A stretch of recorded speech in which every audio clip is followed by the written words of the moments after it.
Hello students, welcome to Nimbus learning pod by engineers academy. Myself Ranjeet Kumar. स्वागत है sir आप लोगों का।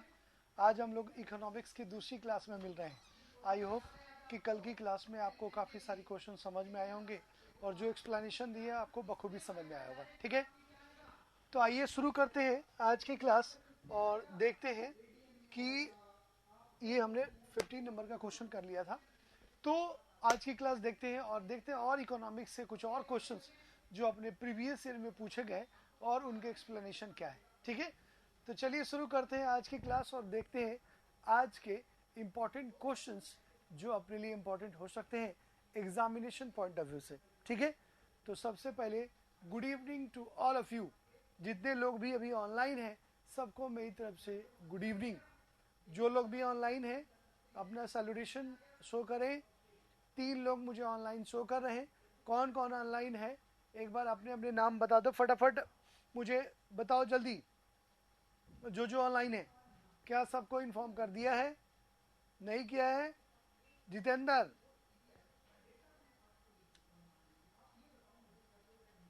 1502 कौन है? ये जितेंद्र है ये रजनीश।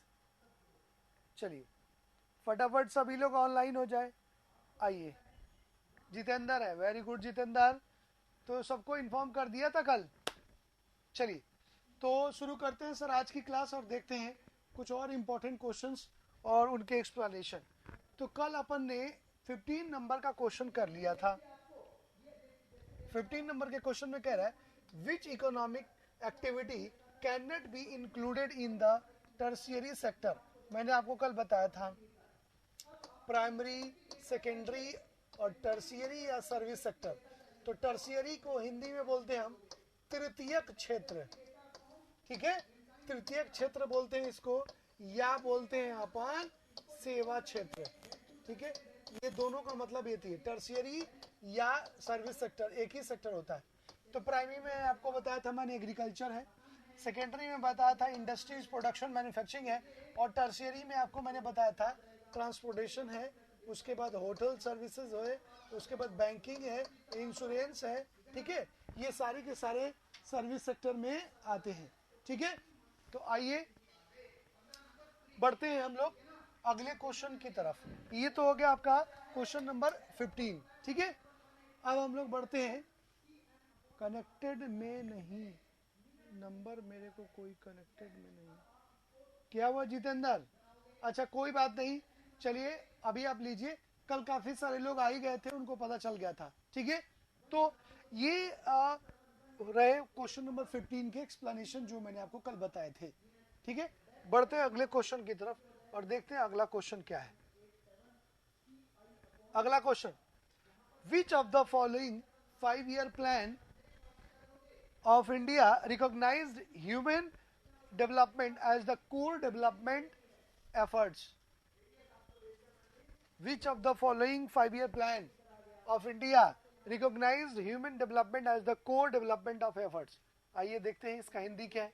कह रहा है निम्नलिखित में से किस भारतीय पंचवर्षीय योजना ने सभी विकासात्मक प्रयासों के सार के रूप में मानव विकास को मान्यता दी थी। मतलब कहा कि जो कोर डेवलपमेंट है वो ह्यूमन डेवलपमेंट को, मानव विकास को, जिसमें न्यूट्रिशन, एजुकेशन और हेल्थ को प्रमुखता दी गई, प्रमोट किया गया। ठीक है, तो वो कौन सा 5-year प्लान था जिसमें इन ह्यूमन डेवलपमेंट को कोर माना गया और उसी के अकॉर्डिंग डेवलपमेंट किया गया? चलिए बताइए आंसर इसका। क्वेश्चन नंबर 16 का आंसर बताइए सर, कौन बताएगा जल्दी फटाफट। 16 का answer Naveen, very good. Right answer is a. जो 8th 5-year प्लान था इसमें ह्यूमन डेवलपमेंट को फोकस किया गया, जिसमें कि स्वास्थ्य, शिक्षा और प्रॉपर भोजन मतलब न्यूट्रिशन फूड मिले, इसको प्रमुखता दी गई। साथ में एम्प्लॉयमेंट को भी प्रमुखता दी गई। तो 8वीं पंचवर्षीय योजना जो है इसमें ह्यूमन डेवलपमेंट, मानव विकास को प्रमुखता दी गई। 8th 5-year प्लान का टेन्योर क्या है जी, बताओ। 8th 5-year प्लान का टेन्योर क्या है? कौन बताएगा जल्दी फटाफट। नवीन, वेरी गुड, बिल्कुल। 8th 5-year प्लान का टेन्योर था 92 से 97। वेरी गुड, चलिए, ये तो रहा क्वेश्चन नंबर 16 का आंसर। बढ़ते हैं अगले क्वेश्चन की तरफ। अगला question, commodity of production differentiation is found in which market? Hindi में वस्तु या उत्पाद विभेद किस बाजार में पाया जाता है? बताइए, वस्तु या उत्पाद विभेद, जो भी चीजें मार्केट में बेची जा रही है उसमें किस बाजार में विभेद मतलब डिफरेंशिएशन पाया जाता है? बताइए। चलो, इसको बताने के लिए मैं आपको कुछ समझाऊंगा, उसके बाद शायद आप इसको कर पाएंगे। तो आइए एक बार हम लोग इसको टाइप्स ऑफ मार्केट की बात करते हैं। ये types of market, sorry,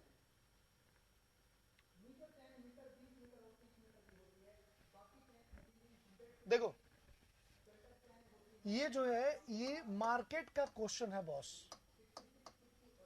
market का मतलब बाजार, ठीक है। अब यहां पर हम टाइप्स ऑफ मार्केट देखते हैं। टाइप्स ऑफ मार्केट मतलब बाजार के प्रकार। कितने प्रकार होते हैं जी? तो पहला होता है मोनोपोली मार्केट, इसको हम बोलते हैं एकाधिकार बाजार। इससे रिलेटेड आगे भी क्वेश्चन आने वाले हैं, इसलिए आप इसको समझ लीजिएगा, एकाधिकार बाजार। दूसरा है perfect competition market. Perfect competition market मतलब पूर्ण प्रतियोगिता बाजार। उसके बाद ओलिगोपोली मार्केट, इसको हम बोलते हैं अल्पाधिकार बाजार। और एक होता है ड्यूओपोली मार्केट। ड्यूओपोली मार्केट, ये 4 तरह के मार्केट्स बेसिक अभी मैं बता रहा हूं आपको होते हैं। मोनोपोली में क्या होता है जी?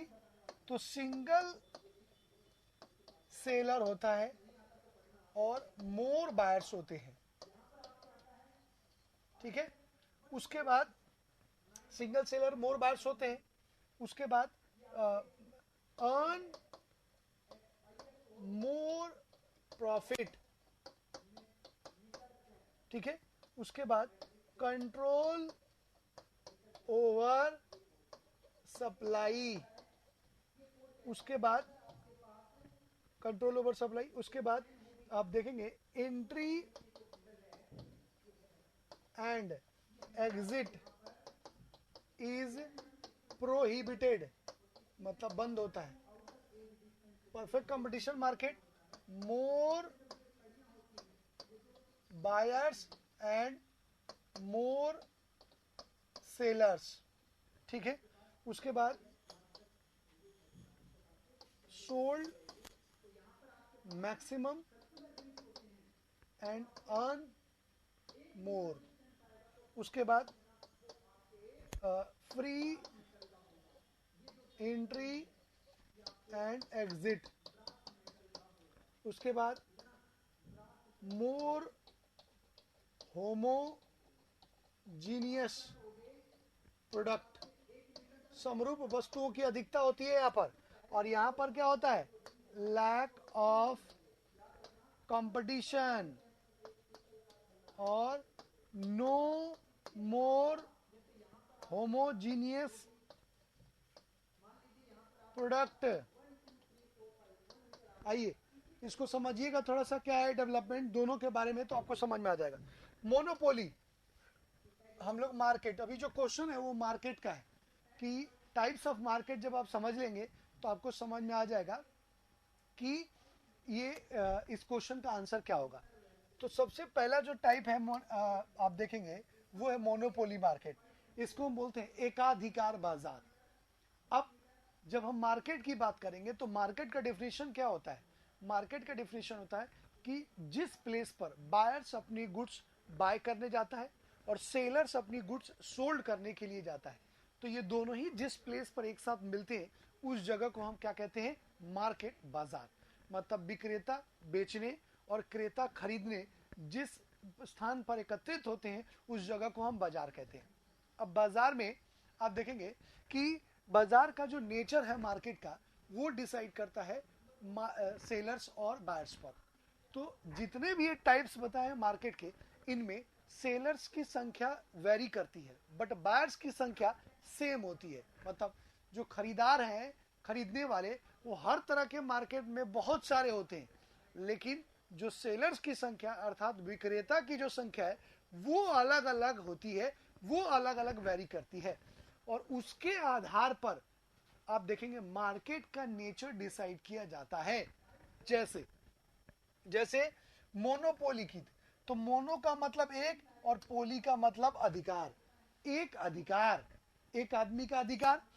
तो जब भी मार्केट में किसी भी चीज के आप देखेंगे किसी भी चीज का सेलर एक हो, उसको हम मोनोपोली मार्केट बोलते हैं। और बायर्स का है जी अधिक है, तो सेलर्स कितना है, एक। तो जब भी किसी मार्केट में सेलर की संख्या एक हो और बायर्स अनेक हो, उसको हम मोनोपोली मार्केट बोलते हैं। ठीक है। अब उस कंडीशन में जब मोनोपोली मार्केट होता है तो मार्केट का नेचर क्या होता है जी, तो पहला सिंगल सेलर और मोर बायर, एक विक्रेता और अनेक क्रेता हो गए। उसके बाद अर्न मोर प्रॉफिट, अधिक मुनाफा प्राप्त करने का उद्देश्य होता है, क्योंकि अकेले है, उसका कोई कंपटीटर नहीं है।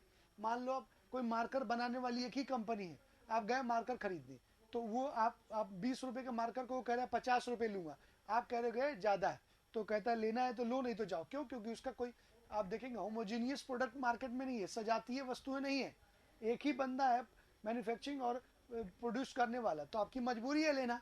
तो ये क्या करता है, अधिक से अधिक कीमत वसूलता है।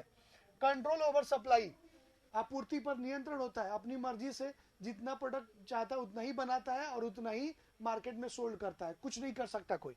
उसके बाद entry and exit in is prohibited, मतलब बाजार में प्रवेश और निकासी दोनों ही प्रतिबंधित होता है, ना कोई आ सकता है ना कोई जा सकता है। लैक ऑफ कंपटीशन, मार्केट में कंपटीशन का अभाव होता है क्योंकि उसके सामने कोई और है ही नहीं। उसके बाद नो मोर होमोजीनियस प्रोडक्ट्स, सजातीय वस्तुओं की कमी पाई जाती है, क्योंकि भाई दूसरा कोई कंपटीटर उसका है ही नहीं उस प्रोडक्ट को बनाने के लिए। तो सजातीय जो, जैसे मान लो जूता है, तो आपको जिस ब्रांड का वो जूता बेच रहा है उसी ब्रांड का, उस ब्रांड का दूसरा आपको नहीं मिलेगा, वही ब्रांड मिलेगा, क्योंकि दूसरा कंपटीटर है ही नहीं मार्केट में। तो लैक ऑफ होमोजीनियस प्रोडक्ट होता है यहाँ पर, इसको हम बोलते हैं मोनोपोली मार्केट। परफेक्ट कंपटीशन में क्या होता है जी, मोर बायर्स और मोर सेलर्स होते हैं, अधिक विक्रेता और अधिक क्रेता।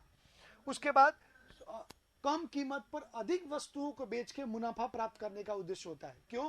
क्योंकि कंपटीशन होता है, तो मार्केट में आप देखेंगे कंपटीशन की वजह से कोई भी हाई प्राइस पर बेच नहीं सकता, क्योंकि कंपटीशन में सबको पता है कि किस गुड्स की क्या प्राइस है, तो आप नहीं बेच सकते। तो कम मार्जिन रख के अधिक बेच के आप प्रॉफिट अर्न करने की कोशिश करते हैं। उसके बाद फ्री एंट्री एंड एग्जिट होता है, कोई भी मार्केट में एंट्री कर सकता है और निकल सकता है, मतलब आप अपनी वस्तुओं को बेच सकता है। उसके बाद मोर होमोजीनियस प्रोडक्ट, हर चीज की सजातीय वस्तु है। मतलब अभी आप देख लो, अभी हम परफेक्ट कंपटीशन मार्केट में जी रहे हैं, मतलब अभी हमारी कंट्री में, ये वर्ल्ड के डिफरेंट कंट्रीज में, क्योंकि ग्लोबलाइजेशन आया है, तो ग्लोबलाइजेशन के बाद ओपन मार्केट हो गया है, और ओपन मार्केट की वजह से डिफरेंट कंट्रीज के डिफरेंट प्रोडक्ट हर जगह मिलते हैं। तो आज अगर आप जूता लेना है तो 20 कंपनी के प्रोडक्ट आपको मिल जाएंगे। ठीक है। चश्मा लेना है, टोपी लेना है, कपड़ा लेना है, 20-50 कंपनी के आपको प्रोडक्ट मिल जाएंगे। ठीक है। तो यहाँ पर सजातीय वस्तुओं की अधिकता होती है। ठीक है। और बायर्स और सेलर्स दोनों को मार्केट की अच्छी जानकारी होती है। ठीक है। तो इस तरह के जो कॉमन फीचर्स होते हैं उसको हम परफेक्ट कंपटीशन मार्केट बोलते हैं।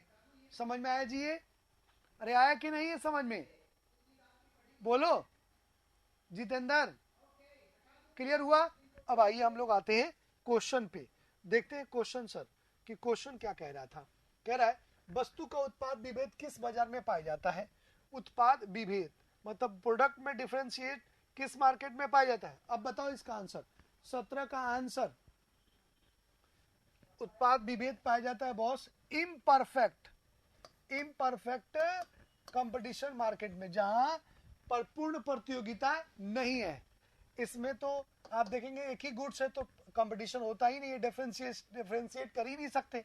परफेक्ट कंपटीशन में खूब सारे वस्तुओं की एक समान समरूप वस्तुएं देखने को मिलती है, और नो ऑप्शन करेक्ट नहीं। इम्परफेक्ट कंपटीशन मार्केट, जहां पर अपूर्ण प्रतियोगिता बाजार है, जहां पर पूरी प्रतियोगिता नहीं है, वहां पर हमें डिफरेंशिएट देखने को मिलते हैं, जिसमें आप कह सकते हैं ड्यूओपोली या ओलिजोपोली। ओलिजोपोली में आप देखेंगे कि 5 से 6 कंपनियां होती हैं, बट गुड्स का डिफरेंशिएट होता है। एग्जाम्पल बताता हूँ।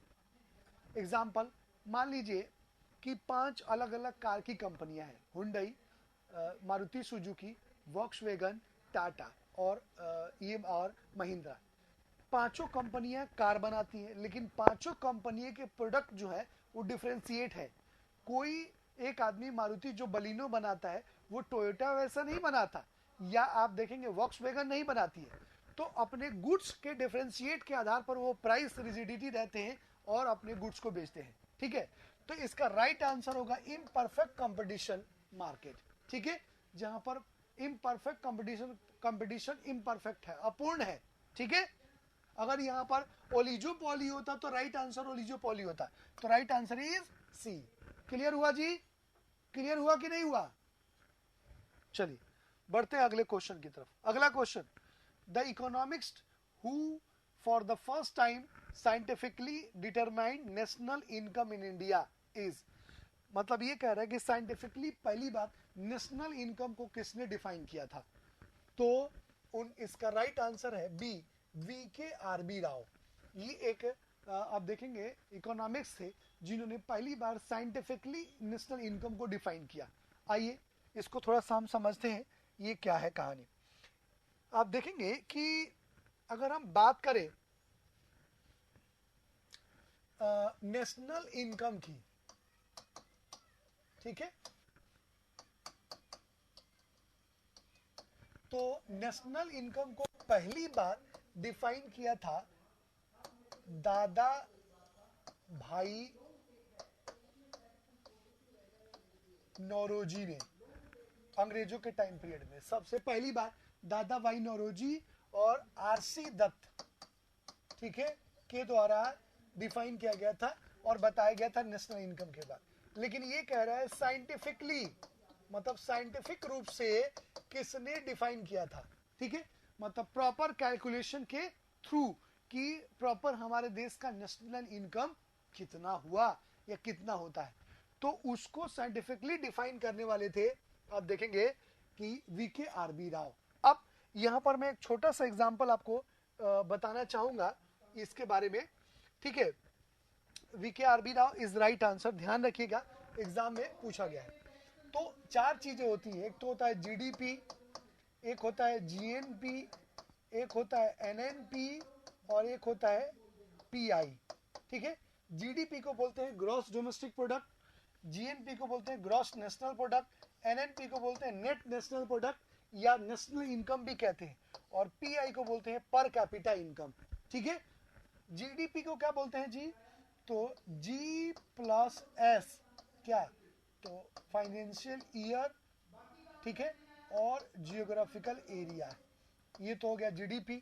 GNP में GDP plus X minus M, NNP में GNP माइनस डेप्रिसिएशन, ठीक है, और PI का मतलब total NI upon total population. ठीक है, ये डेफिनेशन है बॉस इनका, ये ध्यान रखिएगा, एग्जाम में पूछा हुआ है क्वेश्चन। ये पता है जितेंद्र, नवीन, इन चारों के बारे में पता है इस क्वेश्चन का? ये आगे भी आएंगे क्वेश्चंस, मैं एक साथ बता देता हूं। नहीं पता है, समझाऊं इसको? समझाने की जरूरत है? अरे समझाने की जरूरत है, चलिए एक बार मैं समझाता हूं, क्योंकि आगे इससे आने वाले GDP और GNP इसके बारे में आगे आने वाले क्वेश्चन जो हैं आएंगे और एग्जाम में क्वेश्चन पूछे जा रहे हैं। इस बार GDP आप देखेंगे पहली बार आफ्टर 30-40 ईयर्स के बाद GDP माइनस में ग्रोथ रेट हुआ है, तो इसलिए हो सकता है GDP आए। तो आइए इसको हम थोड़ा सा समझ लेते हैं कि ये डेवलपमेंट क्या है GDP GNP। ठीक है, चलो सबसे पहले है GDP, इसको बोलते हैं हम ग्रॉस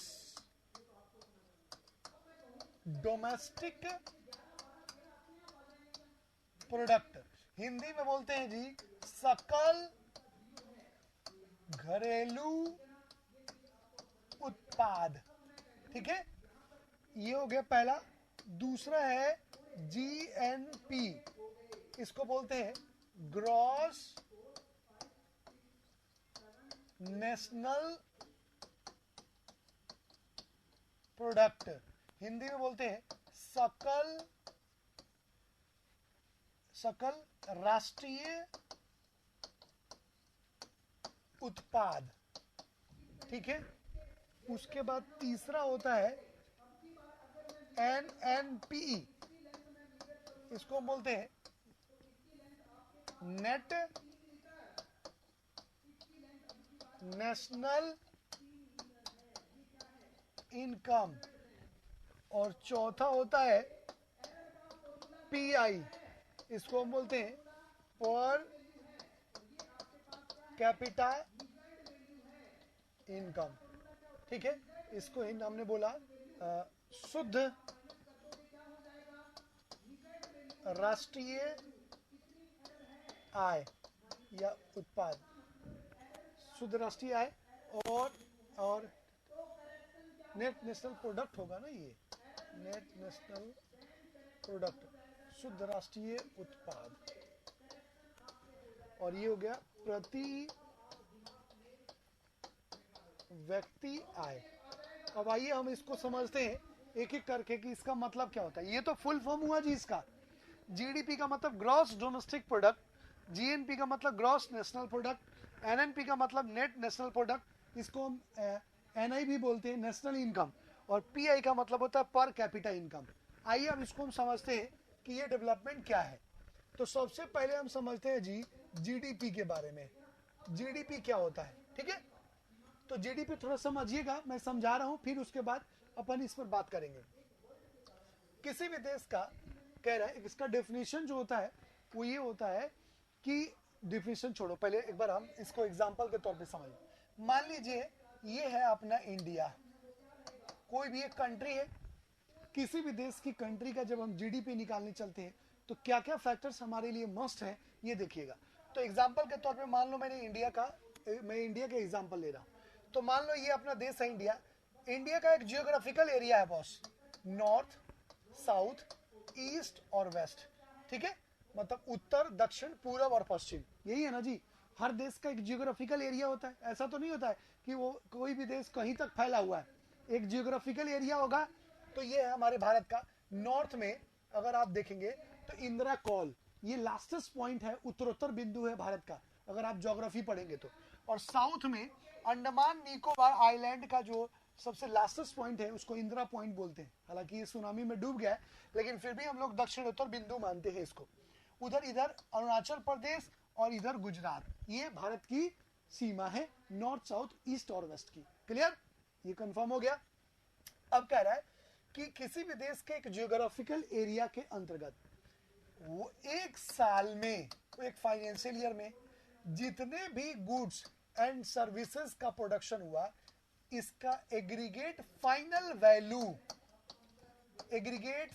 वैल्यू जो है वो उस देश का जीडीपी होता है। अब थोड़ा सा समझिएगा इसको कि इसका मतलब क्या है। मैंने कहा कि अगर किसी देश का अगर जीडीपी आप निकालना चाहते हैं तो सबसे पहले जियोग्राफिकल एरिया उसका लेंगे। उसके बाद जियोग्राफिकल एरिया आपने ले लिया उस देश में, और फिर उसके बाद एक फाइनेंशियल ईयर लेते हैं। फाइनेंशियल ईयर का मतलब एक वर्ष। भाई मान लीजिए 1 अप्रैल से 31 मार्च हमारे देश का फाइनेंशियल ईयर है। इसमें हम इनकम और एक्सपेंडिचर इसका डेटा कलेक्ट करते हैं और देखते हैं कितना प्रोडक्शन हुआ, कितनी चीजें इनकम जनरेट की और कितना एक्सपेंडिचर किया, और फाइनली कैलकुलेट करके हम अपना बजट डिसाइड करते हैं कि इस साल कितना ज्यादा खर्चा हुआ, कितनी कम इनकम हुई, और उसके अकॉर्डिंग हम अगले साल का प्लान करते हैं। ये करते हैं ना जी। तो आप किसी भी कंट्री का कोई भी डेटा निकालेंगे तो उसका एक स्पेसिफिक टाइम पीरियड चुनेंगे ना भाई, 1 साल, 6 महीना, 3 महीना, और फिर उसके जो इनकम और एक्सपेंडिचर है उसकी डिटेल का कलेक्शन आप तैयार करेंगे।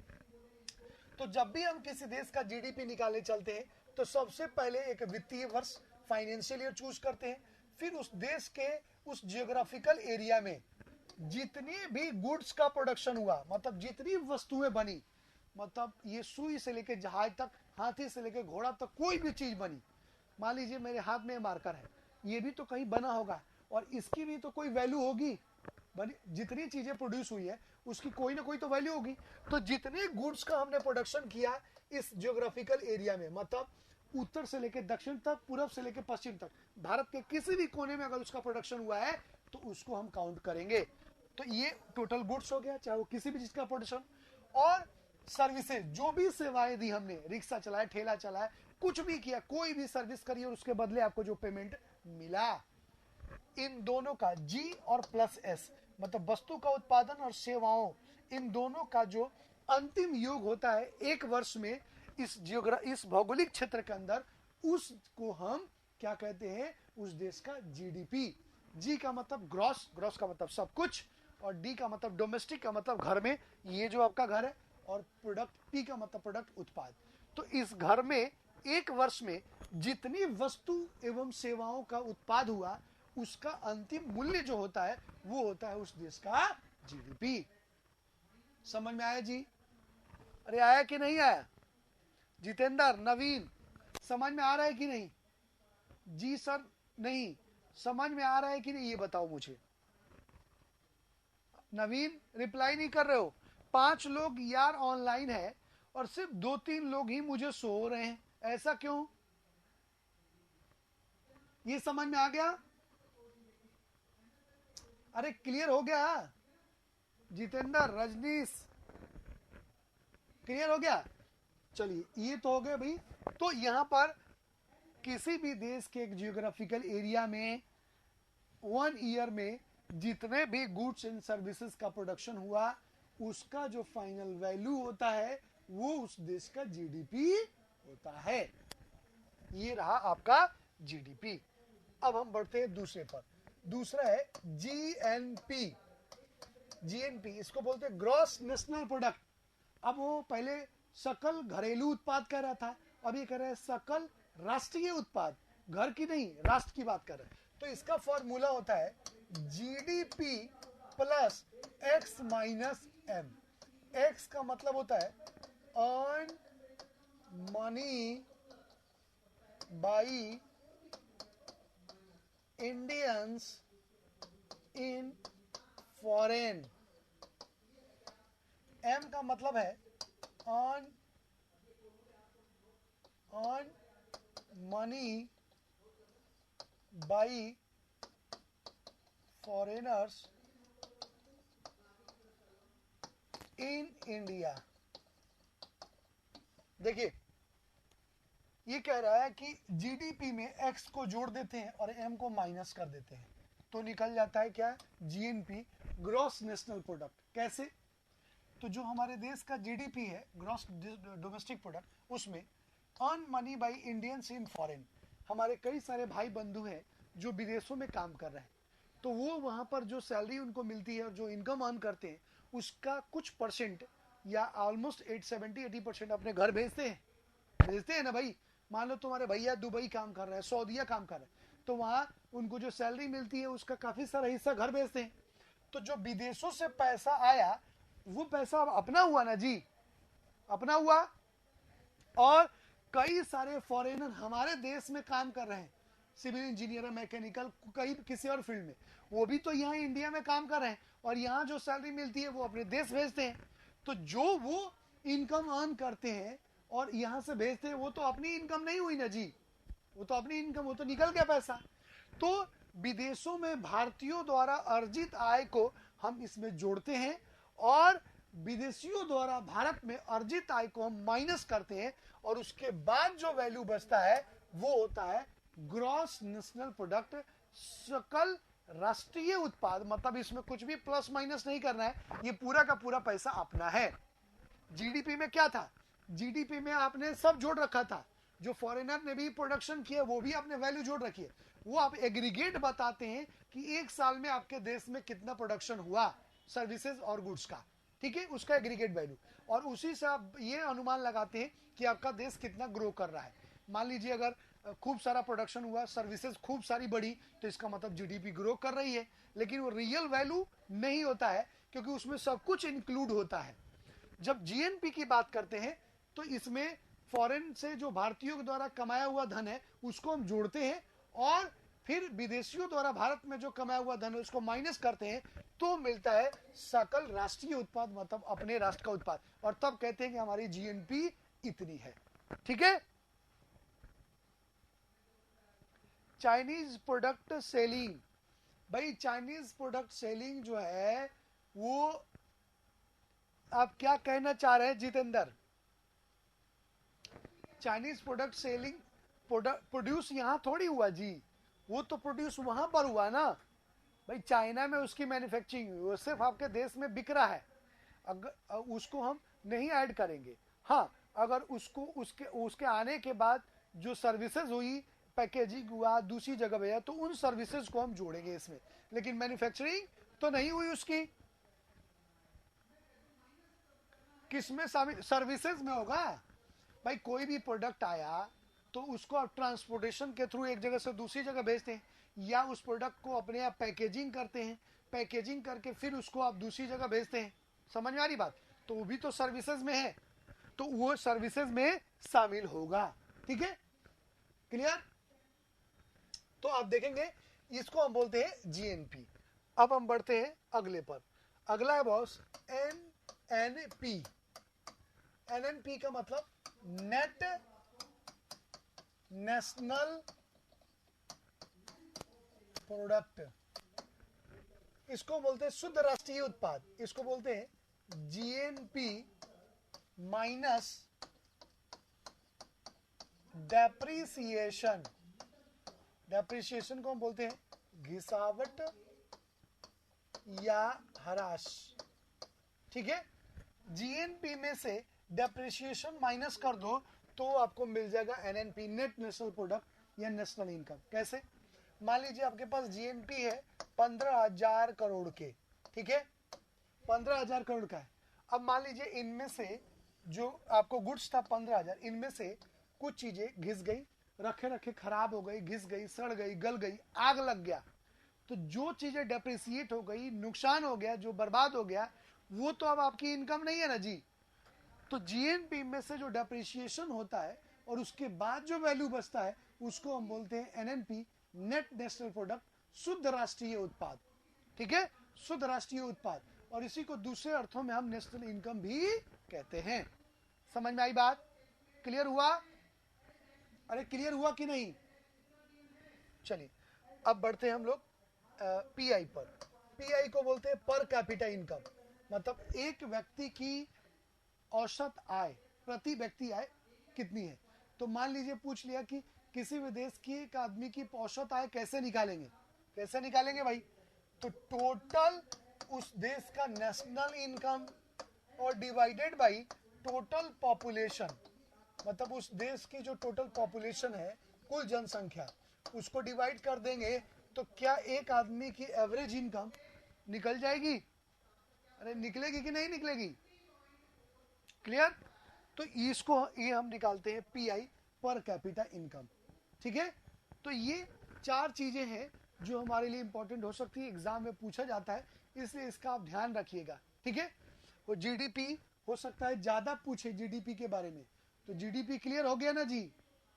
क्लियर हो गया जीडीपी? चलिए बढ़ते हैं हम अगले क्वेश्चन की तरफ।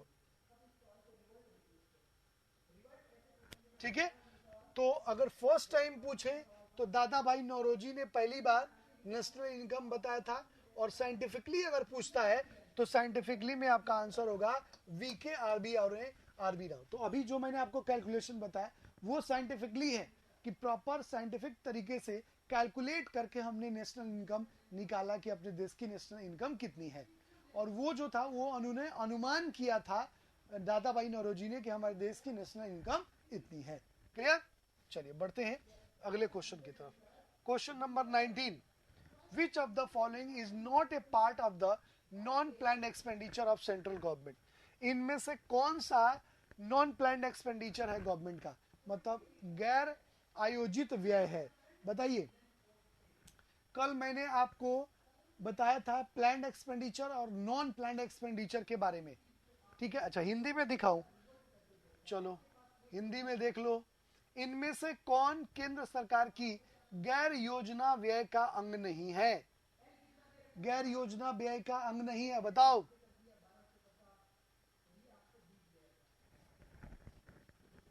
बताओ।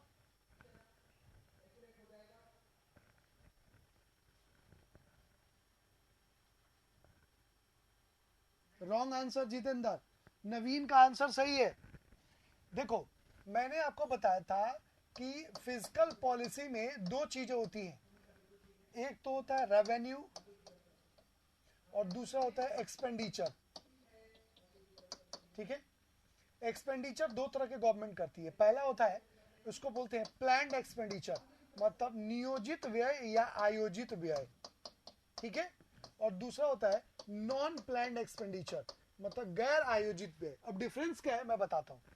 आयोजित व्यय में तो मान लो एग्रीकल्चर हो गया, इंडस्ट्रीज हो गया, डिफेंस हो गया, इलेक्ट्रिफिकेशन हो गया, इंफ्रास्ट्रक्चर हो गया, ये सारे नियोजित व्यय है। गैर आयोजित में क्या है जी, तो इंटरेस्ट पेमेंट हो गया, सब्सिडी हो गया, नेचुरल डिजास्टर हो गया। ठीक है, उसके बाद सब्सिडी हो गई, सब्सिडी हो गया, स्टेट सब्सिडी हो गई। ठीक है, ये सब, ये इसको हम बोलते हैं नॉन प्लान्ड एक्सपेंडिचर। अब थोड़ा सा इसको समझिएगा, इसका मतलब क्या है। प्लान्ड एक्सपेंडिचर आयोजित व्यय, आयोजित व्यय का मतलब है कि गवर्नमेंट ने इस फाइनेंशियल ईयर में डिसाइड किया है कि इन इन सेक्टर्स पर अपने को खर्चा करना है, प्लान करके खर्च करे। प्लान करके मतलब नियोजन बना के कि मेरे को इस फाइनेंशियल ईयर में इन इन क्षेत्रों का डेवलपमेंट करना है। तो जैसे मान लीजिए एग्रीकल्चर है, एग्रीकल्चर पर सबसे ज्यादा डिपेंडेंसी है, इरिगेशन करना है, एग्रीकल्चर डेवलपमेंट के लिए लोन सेंक्शन करना है, और नई नई चीजें डेवलप करनी है, हाइब्रिड सीड्स और फर्टिलाइजर्स का को सर्कुलेट करना है, तो उस पर गवर्नमेंट इसने फाइनेंशियल ईयर में खर्च कर रही है। इंडस्ट्रीज, अधिक से अधिक इंडस्ट्रीज फॉर्म करनी है ताकि अधिक से अधिक लोगों को एम्प्लॉयमेंट दिया जा सके। और डिफेंस, भाई डिफेंस को मजबूत करना है, नए नए वेपन्स और आप देखें आर्टिलरी परचेज करना है दूसरे देशों से ताकि अपनी सेना को मजबूत कर सके। इलेक्ट्रिफिकेशन, अधिक से अधिक विद्युतीकरण करना है पूरे भारत में, जिससे लोगों को गाँव में उससे नए रोजगार के अवसर सृजित हो, लोगों को प्रॉपर लाइट मिले, जिससे लोग जो टेलीकॉम्युनिकेशन हो रहा है उसमें टेलीफोन, मोबाइल और दूसरी सेवाओं का भी लाभ ले सके, कंप्यूटर चला सके, बच्चे अच्छे से पढ़ सके। उसके बाद आप देखेंगे कि इंफ्रास्ट्रक्चर, रोड ट्रांसपोर्टेशन डेवलप करना, रेल ट्रांसपोर्टेशन डेवलप करना, एयर ट्रांसपोर्टेशन डेवलप करना। तो ये सारे के सारे प्लान्ड एक्सपेंडिचर होते हैं जिसमें गवर्नमेंट प्लान करती है और फिर उसके अकॉर्डिंग इन्वेस्ट करके उसका डेवलपमेंट करती है। नॉन प्लान्ड एक्सपेंडिचर का मतलब ये होता है सर कि प्लान नहीं है लेकिन ऐसे कंडीशन क्रिएट हो गए कि गवर्नमेंट को खर्च करना पड़ा। प्लान नहीं है, अचानक ऐसे कंडीशन क्रिएट हो गए कि गवर्नमेंट को खर्च करना पड़ा। जैसे इंटरेस्ट पेमेंट, ब्याज भुगतान। भाई सरकार, मान लीजिए किसान आत्महत्या कर रहे हैं, बैंक से लोन लिया, अब लोन नहीं चुका पा रहे हैं और इलेक्शन का टाइम आ गया और किसानों ने हंगामा कर दिया कि भाई हम कर्ज से मर रहे हैं, तो अब उस समय क्या करेगी, तो ब्याज का भुगतान करती है। कौन? बैंक करती है, सरकार करती है। ठीक है, या आप देखेंगे देश में कई तरह के समाज के अलग अलग लोग हैं, कोई चीज डूब गया तो उसका ब्याज का भुगतान करती है सरकार। ठीक है, नॉर्मली किसानों से आप ज्यादा समझ पाएंगे। उसके बाद सब्सिडी सरकार सबसे ज्यादा हमारे देश में सब्सिडी सरकार पेट्रोलियम प्रोडक्ट्स पर देती है, जिसमें आप देखेंगे पेट्रोल, डीजल, उस नेचुरल गैस, आपके घर में सिलेंडर आता है उस पर गवर्नमेंट सब्सिडी देती है, जिसमें आप पहले पेमेंट करते हैं फिर आपके अकाउंट में पैसा आता है, तो सब्सिडी देती है। अगर सब्सिडी नहीं दे तो इनकी प्राइस बहुत ज्यादा बढ़ जाएगी।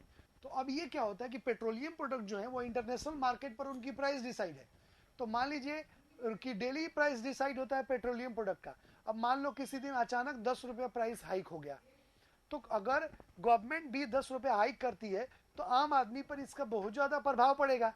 तो गवर्नमेंट उस पर सब्सिडी देती है 2 रुपये, 5 रुपये, 7 रुपये का, और फिर थोड़ी प्राइस हाइक करती है और सब्सिडी देके उसकी प्राइस को कंट्रोल रखती है ताकि उससे आम आदमी प्रभावित न हो। क्योंकि डीजल, पेट्रोल अगर ये बहुत ज्यादा महंगे हो जाएंगे तो आम लोगों के जेब भारी पड़ेगी और फिर बहुत सारी चीजें प्रभावित होंगी, गुड्स का प्रोडक्शन, मार्केट में ट्रांसपोर्टेशन जो चार्जेस, एवरीथिंग, सब कुछ बदल जाएगा। तो गवर्नमेंट उस पर सब्सिडी देती है क्योंकि अचानक मार्केट में प्राइस बढ़ी और सब्सिडी देकर उसको कंट्रोल करना है, अदरवाइज कोई ऑप्शन नहीं है। नेचुरल डिजास्टर, किसी को नहीं मालूम है कि भूकंप कब आएगा, सुनामी कब आएगी, बाढ़ कब आएगा। अचानक बाढ़ आ गई, सुनामी आ गया, तो उस कंडीशन में गवर्नमेंट को नेचुरल डिजास्टर को रिलीफ करने के लिए खूब सारा फंड देना पड़ता है, वो भी एट रैंडम होता है। तो उसमें गवर्नमेंट प्लान नहीं होता है, सिचुएशन ऐसे क्रिएट हो गए कि गवर्नमेंट को खर्च करना पड़ा। उसके बाद राज्यों को सरकार टाइम टू टाइम सब्सिडी देती है आर्थिक सहायता के रूप में, ताकि वो योजनाओं को इम्प्लीमेंट करें, योजनाएं चलाएं। ठीक है, तो ये प्लान नहीं होता है। कई बार राज्यों को जिनकी स्थिति खराब है उनको अचानक सब्सिडी देनी पड़ती है। ठीक है, या चुनाव का माहौल है तो माहौल बनाने के लिए केंद्र सरकार सब्सिडी देती है। तो ऐसे कंडीशंस होते हैं, ये प्लान नहीं होते हैं। जैसे जैसे सिचुएशन होते हैं उन सिचुएशंस के अकॉर्डिंग गवर्नमेंट इन पर एक्सपेंडिचर करती है। इसको हम बोलते हैं नॉन प्लान्ड एक्सपेंडिचर, गैर आयोजित या नियोजित व्यय। ठीक है, तो इसमें क्या है जी, ब्याज भुगतान सरकार करती है, टाइम टाइम पर किसानों को देती है, राज्यों को अनुदान वो भी देती है, सब्सिडी तो देती है, विद्युतीकरण पर खर्च, भाई इलेक्ट्रिफिकेशन जो है ये तो सरकार का मोटिव है। राजीव गांधी वाला वो इलेक्ट्रिफिकेशन प्रोग्राम चल रहा है। उसके बाद एक और प्रधानमंत्री नरेंद्र मोदी का उज्ज्वला योजना, कई सारी योजनाएं चल रही है। इसमें प्रॉपर प्लान है कि कितने राज्यों में इतना इलेक्ट्रिफिकेशन करना है और सबको विद्युतीकरण से जोड़ना है। तो प्लान्ड एक्सपेंडिचर में आएगा, नॉन प्लान्ड एक्सपेंडिचर में नहीं आएगा। तो right answer is C. Clear हुआ? अरे क्लियर हुआ कि नहीं हुआ? हो गया जी? अरे हुआ कि नहीं? यस और नो बताओ। क्लियर हुआ? ओके नवीन, समझ में आ गई बात? नवीन चलिए बढ़ते हैं अगले क्वेश्चन की तरफ। अगला question, by what name is the BRICS bank presently known? Hindi में कह रहा है कि ब्रिक्स बैंक को वर्तमान में किस नाम से जाना जाता है? बताइए सर, इसका आंसर बताओ। किस नाम से जाना जाता है ब्रिक्स बैंक को? और ये ब्रिक्स बैंक है क्या, बताइए।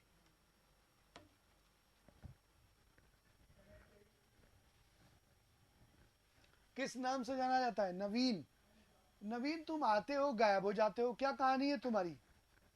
हैं? अभी तुमने ए आंसर दिया, फिर सी आंसर दे रहे हो। देखो इधर, राइट आंसर जो है इसका वो है सी। सी है, इसको न्यू डेवलपमेंट बैंक के नाम से जानते हैं। ठीक है, और इसकी स्थापना 2014 में हुई थी। ठीक है, अब आइए इसको हम थोड़ा सा समझने की कोशिश करते हैं ये क्या है। ठीक है, ब्रिक्स कंट्री है बॉस, BRICS। बी से ब्राजील, आर से रशिया, आई से इंडिया, सी से चाइना और एस से साउथ अफ्रीका। साउथ अफ्रीका सबसे बाद में जुड़ा था। ये 5 कंट्रीज हैं जो जिन्होंने एक ग्रुप तैयार किया इकोनॉमिकली सोशली डेवलपमेंट के लिए। ठीक है, तो उनको हम ब्रिक्स के नाम से जानते हैं। इन्हीं 5 देशों ने संघाई कहाँ है जी? चाइना में 15 जुलाई 2014 को एक इकोनॉमिक कोऑपरेशन के लिए, इकोनॉमिक सपोर्ट के लिए, आर्थिक सहयोग के लिए इन 5 ने मिलकर एक बैंक एस्टैब्लिश किया जिसका नाम दिया गया ब्रिक्स बैंक। ठीक है, और अब उस ब्रिक्स बैंक का नया नाम है न्यू डेवलपमेंट बैंक। इसको न्यू डेवलपमेंट बैंक के नाम से जाना जाता है। और इसके फर्स्ट प्रेसिडेंट, आपको मालूम होगा, प्रेसिडेंट इंडिया के बने और उनका नाम था केवी कामथ। केवी कामथ, इंडिया को रिप्रेजेंटेशन मिला इसका फर्स्ट ईयर का, और केवी कामथ को इसका प्रेसिडेंट बनाया गया था। ठीक है, तो 2014 में इस ब्रिक्स बैंक की स्थापना की गई जिसका नाम न्यू डेवलपमेंट बैंक है। इसका हेडक्वार्टर संघाई में है बॉस।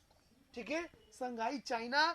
और इसमें कहा गया कि इकोनॉमिक कोऑपरेशन सपोर्ट के लिए ये 5 ने मिलकर एक फंड तैयार किया जिसमें अगर कोई भी चाहे तो इकोनॉमिकली अपने डेवलपमेंट के लिए यहाँ से फंड ले सकता है और अपना आर्थिक विकास, इकोनॉमिक डेवलपमेंट कर सकता है। तो 2014 में ब्राजील, रसिया, इंडिया, चाइना ने मिलकर इस ब्रिक्स बैंक की स्थापना की थी जिसे अब न्यू डेवलपमेंट बैंक के नाम से जाना जाता है। और इसके फर्स्ट प्रेसिडेंट इंडिया के केवी कामत थे जो पहले पीएनबी के चीफ थे, सीईओ। ठीक है, हेडक्वार्टर संघाई में है नवीन, संघाई हेडक्वार्टर इसका। ठीक है, संघाई है इसका हेडक्वार्टर, और ये ब्राजील में फाउंडेड किया गया था। उस बार 2014 की मीटिंग दो ब्राजील में हुई थी, तो founded at Brazil but headquarter is situated at, ये located at Shanghai China. Clear? Clear हुआ? अरे हुआ कि नहीं हुआ? अब ये सारे फैक्ट्स आपने को ध्यान में रखने हैं कि ब्रिक्स में 5 देश हैं। ब्रिक्स बैंक की स्थापना 15 जुलाई 2015 को हुई।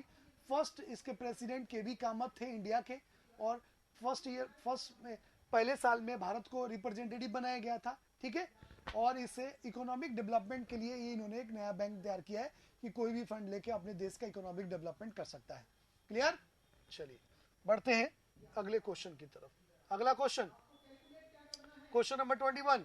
चलो बताओ, बहुत इजी क्वेश्चन है और एग्जाम में पूछा गया है। बताइए सर, क्वेश्चन नंबर 21 का आंसर बताइए। नवीन, जितेंद्र, बताओ इसका। What does parallel economy mean? Hindi में दिखाओ तुम लोगों को। समानांतर अर्थव्यवस्था का क्या तात्पर्य है? व्हाट डज पैरेलल इकोनॉमी, बताइए। What does parallel economy mean? क्या है भाई समानांतर अर्थव्यवस्था का मतलब क्या है? बताओ। देख लिया हिंदी में? नवीन कह रहे हैं 21 का डी, कोई विकल्प, नन ऑफ दीज कह रहे हैं नवीन। राइट? अच्छा, नवीन ने डी पर ही लगाया है। देखो 21 का जो आंसर है वो है बॉस मेरे लाल नवीन, वो है ए।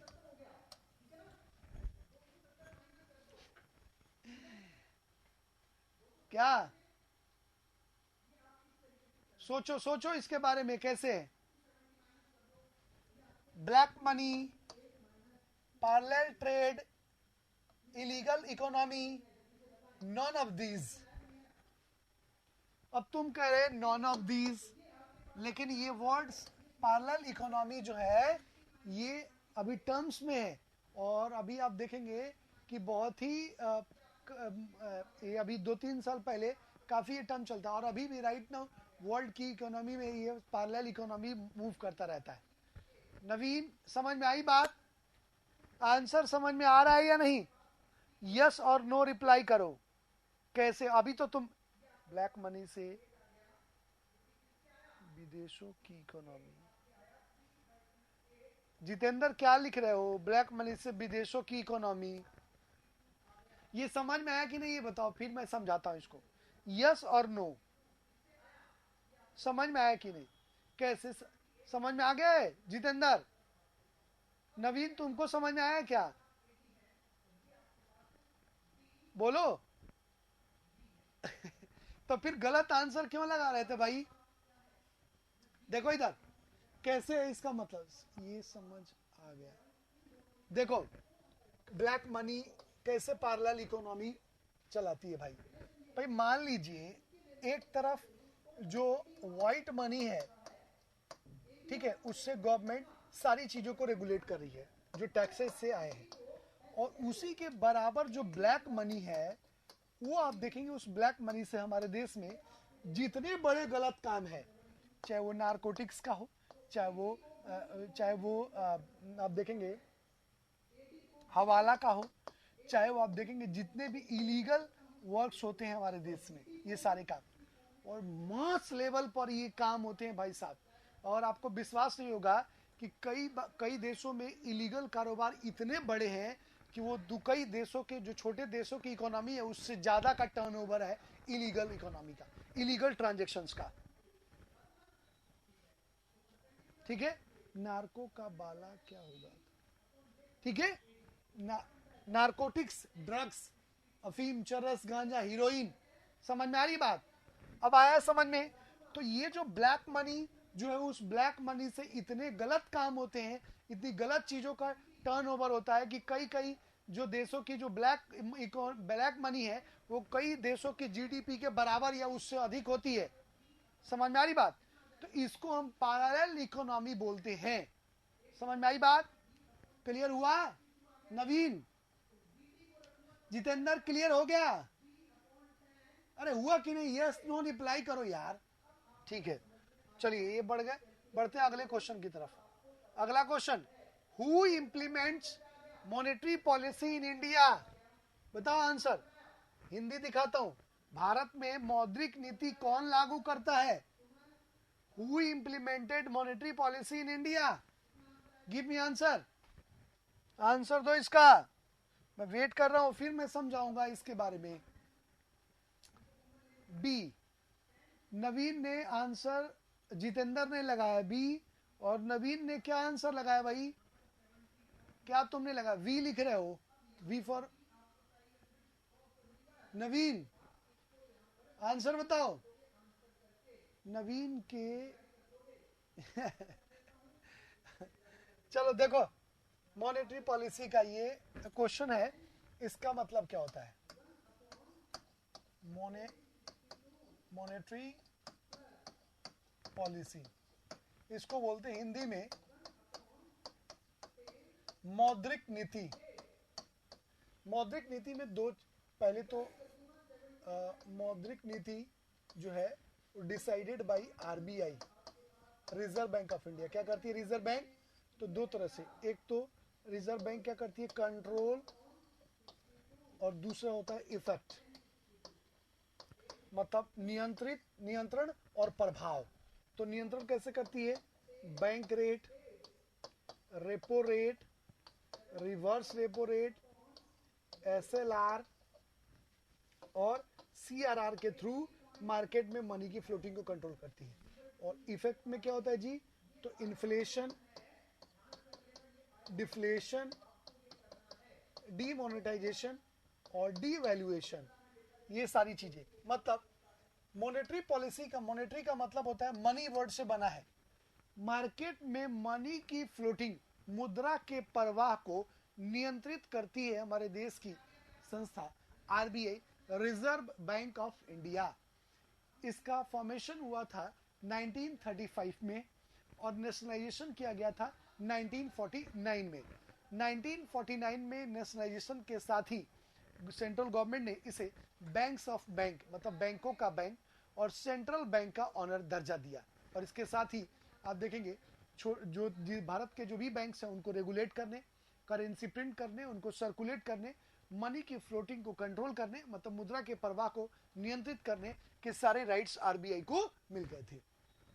आरबीआई मॉनेटरी पॉलिसी मतलब मुद्रा के प्रवाह के रिगार्डिंग पॉलिसी फॉर्म करती है। और आपको मालूम होगा एवरी 3 मंथ्स में ये जो bank rate, repo rate, reverse repo rate, ये रिवाइज होते रहते हैं, जिससे मार्केट में मनी की फ्लोटिंग को कंट्रोल किया जा सके। क्यों?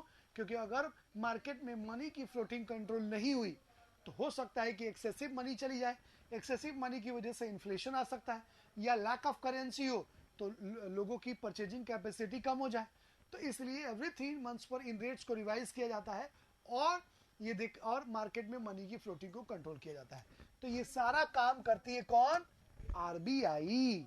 ठीक है, आरबीआई के द्वारा, ठीक है, आरबीआई के द्वारा किया जाता है। अब ये इन रेट्स के बारे में भी अगले आगे क्वेश्चंस हैं, तो ये रेट्स क्या होते हैं ये मैं अभी आगे समझाऊंगा। यहां पर सिर्फ आपको यही ध्यान रखना है कि मॉनेटरी पॉलिसी के अंतर्गत, कि मॉनेटरी पॉलिसी आरबीआई फॉर्म करती है, बनाती है और उसके लागू करती है। और मॉनेटरी पॉलिसी में ये दो काम करती है, इन रेट्स के थ्रू मार्केट में मनी की फ्लोटिंग को कंट्रोल करती है, और जब मनी की फ्लोटिंग को कंट्रोल करती है तो कुछ इस तरह के सिचुएशंस हमें मार्केट में देखने को मिलते हैं, जैसे इन्फ्लेशन, मुद्रास्फीति, डिफ्लेशन, अस्फीति, डीवैल्यूएशन, अवमूल्यन, और डीमोनेटाइजेशन, विमुद्रीकरण। ठीक है, तो ये इसका राइट आंसर कौन है? आरबीआई। ठीक है, क्लियर हुआ? चलिए बढ़ते हैं अगले क्वेश्चन की तरफ। अगला question, which of the following is not a feature of monopolistic competition? ये कह रहा है निम्नलिखित में से कौन सी एक विशेषता एकाधिकार स्पर्धा की नहीं है? एकाधिकार स्पर्धा की नहीं है, बताइए, आंसर बताइए इसका। क्वेश्चन नंबर 23 का आंसर बताओ।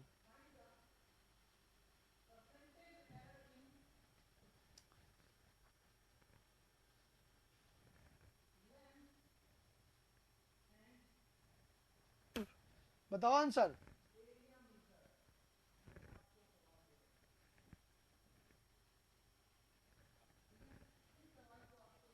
राइट आंसर सी है भाई, क्यों कंफ्यूज हो रहे हो? एकाधिकार स्पर्धा मतलब मोनोपोली तो है लेकिन कंपटीशन है, ठीक है? मोनोपोली है लेकिन कंपटीशन है। अच्छा इंग्लिश दिखा दूं, इंग्लिश है विच of the following is not a feature of monopolistic. Monopolistic कह रहा है, मोनोपोली नहीं, मोनोपोलिस्टिक कंपटीशन। तो इसमें मोनोपोलिस्टिक कंपटीशन, जैसे ही कंपटीशन वर्ड आ जाए उसमें बाजार में उत्पाद समझातीय नहीं होते हैं, मतलब होमोजेनियस प्रोडक्ट नहीं होता है, डिफरेंशिएट होता है। भाई मोनोपोली में तो एक ही बनाने वाला है, लेकिन मोनोपोलिस्टिक कंपटीशन का मतलब है कि मोनोपोली तो है लेकिन 3-4 हैं और उनके बीच कंपटीशन है, तो उनके प्रोडक्ट सिमिलर थोड़ी होते हैं, अलग अलग होते हैं ना, होते हैं कि नहीं होते हैं? तो बाजार में उत्पाद होमोजीनियस नहीं होता है बल्कि अलग अलग डिफरेंशिएट होता है। Product in the market is homogeneous नहीं होता है। तो right answer is C, single sell और मोर बायर्स। देखो जितेंद्र, यहां मोनोपोलिस्टिक की बात कर रहा है। मोनोपोलिस्टिक मतलब मोनोपोली में तो सिंगल सेलर और मोर बायर्स होते हैं, मोनोपोलिस्टिक में सिंगल जो सेलर्स हैं उनकी संख्या 2-3-4 हो सकती है और फिर उनके बीच कंपटीशन होता है, उसको हम मोनोपोलिस्टिक बोलते हैं। समझ में आ रही बात? 2-3 कंपनियां हैं, मतलब 2-3 से ज्यादा नहीं है और फिर उनके बीच प्रतिस्पर्धा है। तो अगर मान लो, जैसे एक एग्जांपल बताता हूं, मान लो जो प्रोसेसर आता है तो आसूस का भी आता है, इंटेल का भी आता है, लेकिन दोनों के प्रोडक्ट अलग अलग होते हैं, इंटेल और आसूस के होते हैं ना जी। और दोनों में से एक समान नहीं होता, उनमें डिफरेंशिएट होता है, तो सजातीय नहीं होते हैं, ठीक है? आइए, राइट आंसर इज सी। बढ़ते हैं अगले क्वेश्चन की तरफ। अगला क्वेश्चन, क्वेश्चन नंबर 24, बताओ। Question number 24, what is the maximum loan amount permissible under the मुद्रा योजना? बताइए, बताइए आंसर, 24 का आंसर बताओ, 24 का आंसर। जितेंद्र, नवीन,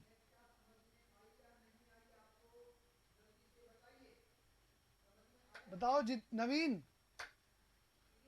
नवीन आंसर बताओ भाई। नवीन ने 1 लाख लिखा है। देखो इधर, आज सारे कॉन्सेप्ट तुम्हारे क्लियर हो जाएंगे, इसको ध्यान से देखना। इससे 3 तरह के क्वेश्चन पूछे जा सकते हैं। कौन कौन से, ये ध्यान में रखना है आपको।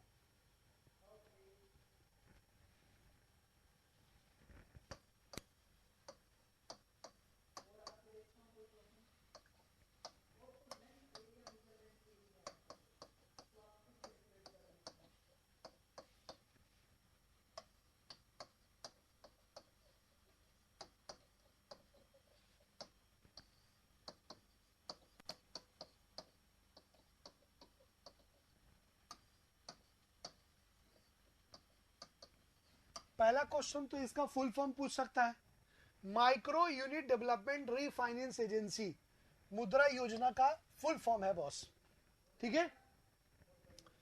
इस योजना के अंतर्गत 3 तरह के, 3 टाइप्स ऑफ लोन जो है वो सैंक्शन किए जाते हैं। कौन कौन? पहला,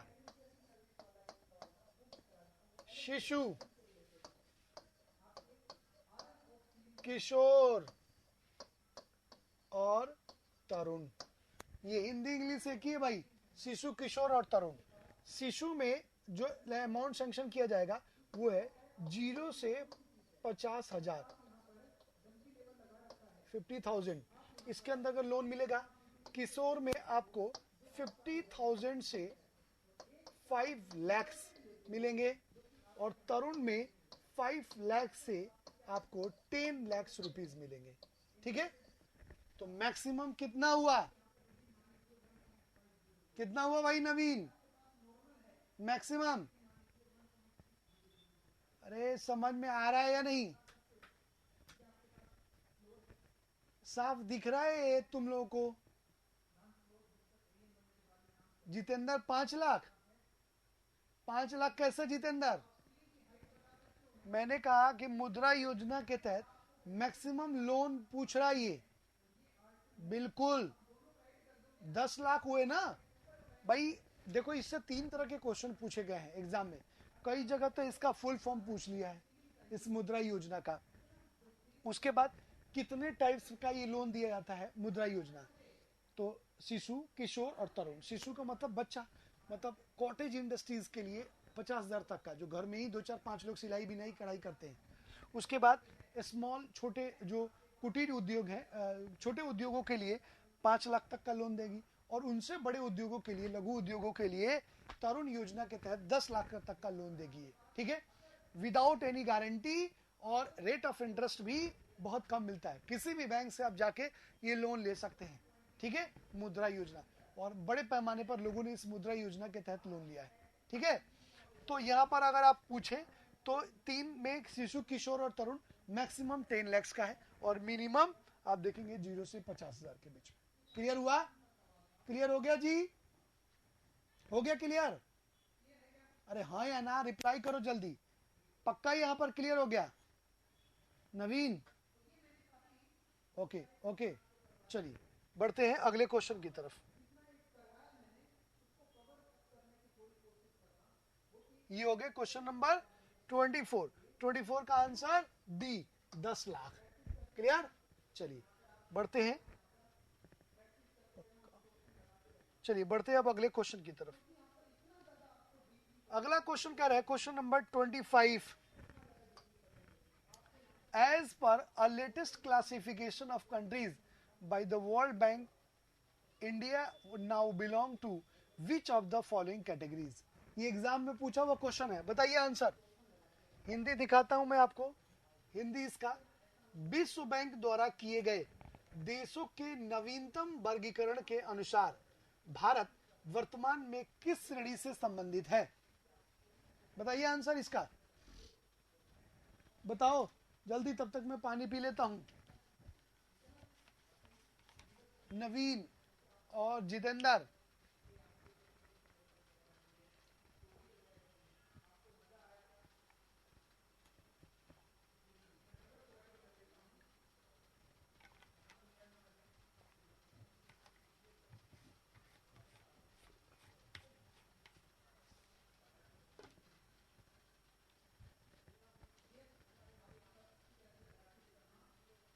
नवीन ने सी आंसर दिया है, जितेंद्र ने बी आंसर दिया है। ठीक है,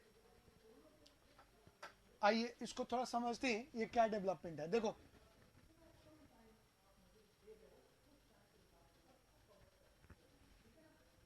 देखिए,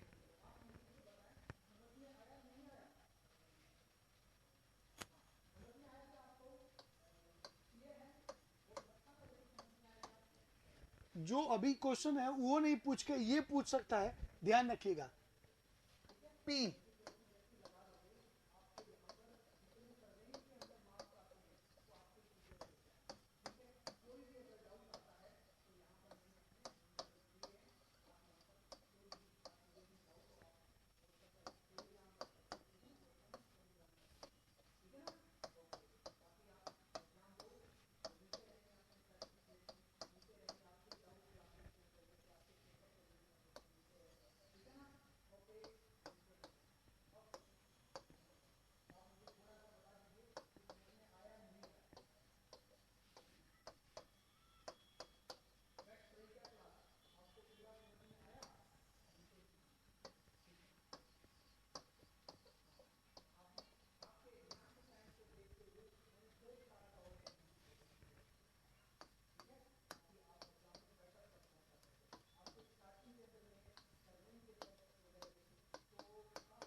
देखिए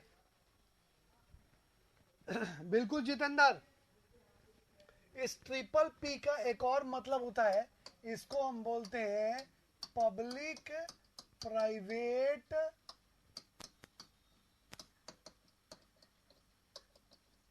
पार्टनरशिप, ये भी होता है इसका मतलब पब्लिक पीपीपी का मतलब।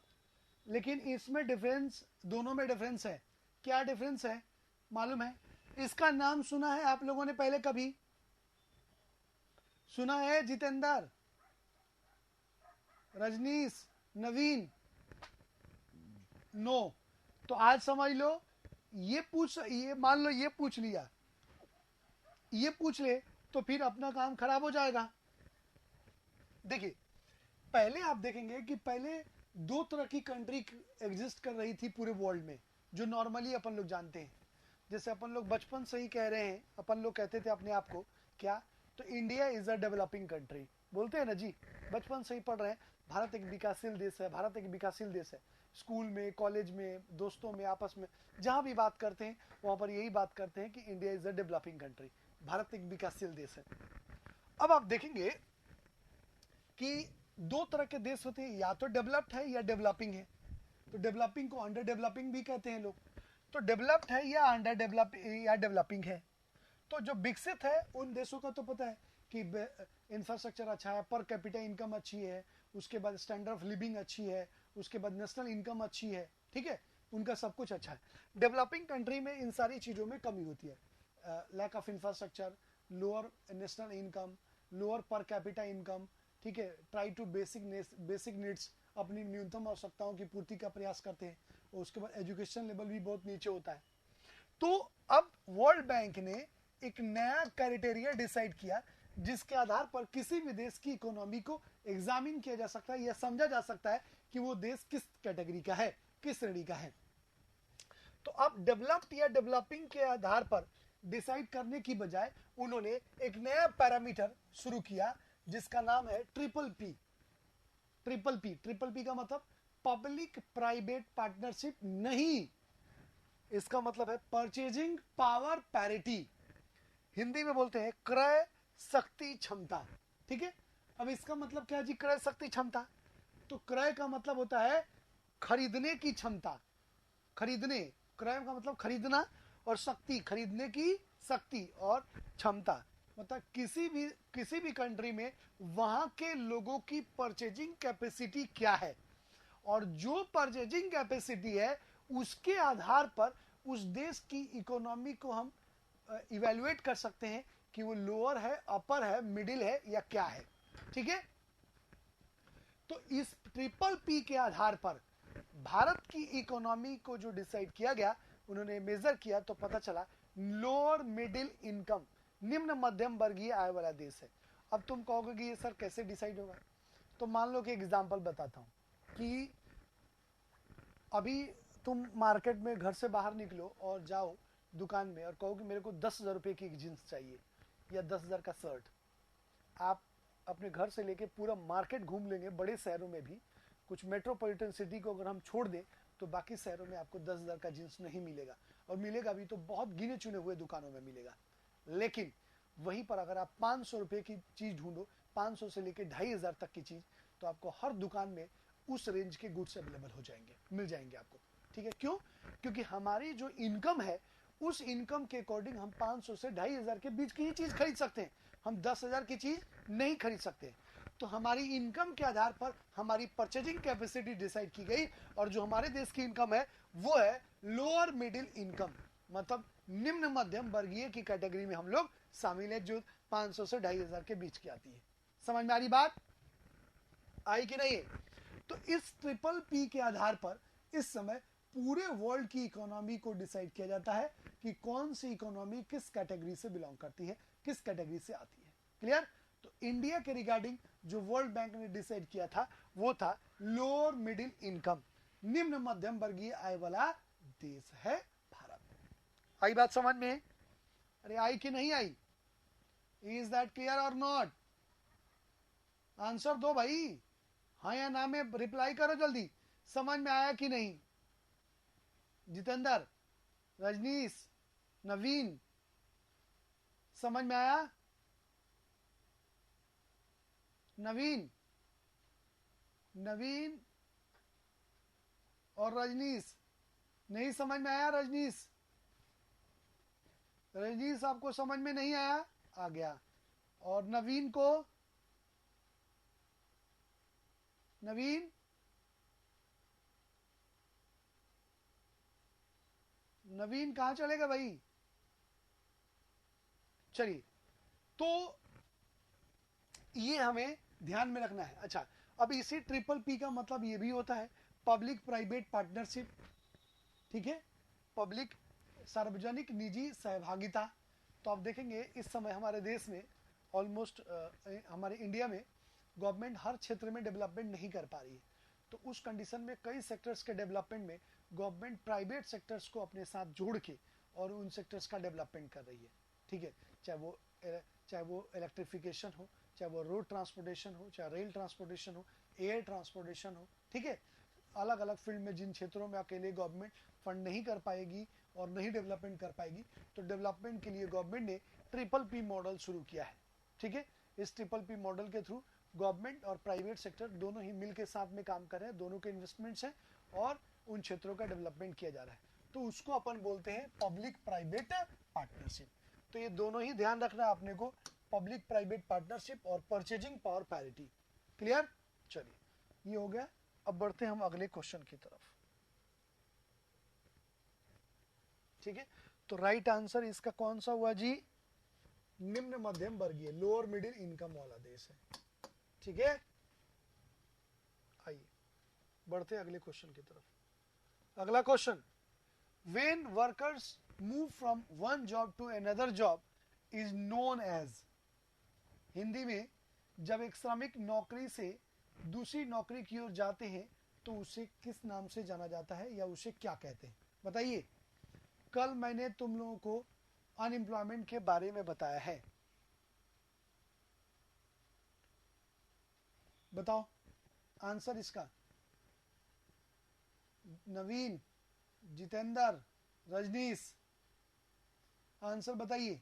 5 लोग ऑनलाइन हैं, कौन कौन ऑनलाइन है एक बार फटाफट शो करें मुझे, बताएं, बताइए आंसर। देखो, कल मैंने तुम लोगों को इसका इन सारे अनएम्प्लॉयमेंट के बारे में बताया था, ठीक है। मैं एक बार और बता रहा हूं इसका। 26 का आंसर दिया ए, रॉन्ग है इसका आंसर। जितेंद्र, आंसर रॉन्ग है 26 का। देखिएगा इसका आंसर कैसे। इसको बोलते हैं अपन सीजनल, इसको बोलते हैं फ्रिक्शनल, फ्रिक्शनल, ठीक है। इधर लिखा हुआ इंग्लिश, क्लासिक अनएम्प्लॉयमेंट और वॉलंटरी अनएम्प्लॉयमेंट। अब आंसर जो है इसका वो है बी। अब बी कैसे है ये देखिएगा, frictional unemployment. Seasonal frictional unemployment में क्या होता है भाई, मान लो मैंने कहा ये कोई कंपनी है, ठीक है, और ये जो है वो डिमांड और सप्लाई पर काम करती है, ठीक है। तो डिमांड बढ़ी, सप्लाई बढ़ी, डिमांड कम, सप्लाई कम। अब इस कंपनी में काम कर रहा था, डिमांड था, तो डिमांड खत्म हो गया तो अब कंपनी छोड़ के फिर कहीं और चला गया काम करने, ठीक है, कहीं और चला गया काम करने। तो उसको हम बोलते हैं एक श्रमिक, अब एक नौकरी खत्म हो गई तो फिर दूसरी जगह वो काम करने चला गया, तो उसको फ्रिक्शनल बोलते हैं, मतलब प्रतिरोधात्मक बेरोजगारी। Frictional unemployment is right answer. Clear भाई? मान लो यहां पर जब तक काम था तब तक काम किया और काम खत्म होने के बाद अब वहां से फिर कहीं दूसरी जगह काम में लग गया। समझ में आ रही बात भाई? जब तक काम था तक पूरे टाइम में काम किया उसने, और जब काम खत्म हो गया तो फिर उस दूसरी जगह वहां पर काम, जब डिमांड खत्म हो गई मार्केट में तो दूसरी जगह काम करने के लिए चला गया। क्लियर? तो राइट आंसर इज बी। आइए बढ़ते अगले क्वेश्चन की तरफ। Question number 27, who is most benefited from inflation. मुद्रास्फीति में सबसे ज्यादा फायदा किसको होता है जी? आंसर दो। इन्फ्लेशन में सबसे ज्यादा फायदा किसको होता है? राइट आंसर इज डिवेटर, मतलब ऋणी को, जो ऋण लिए हुए है उसको सबसे ज्यादा फायदा होता है। कैसे कैसे होता है नवीन? नवीन तुम बीच में आते हो और गायब हो जाते हो, क्या कहानी है तुम्हारी? नवीन,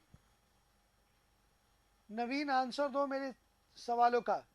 बीच में आते हो और गायब हो जाते हो, क्या कहानी है?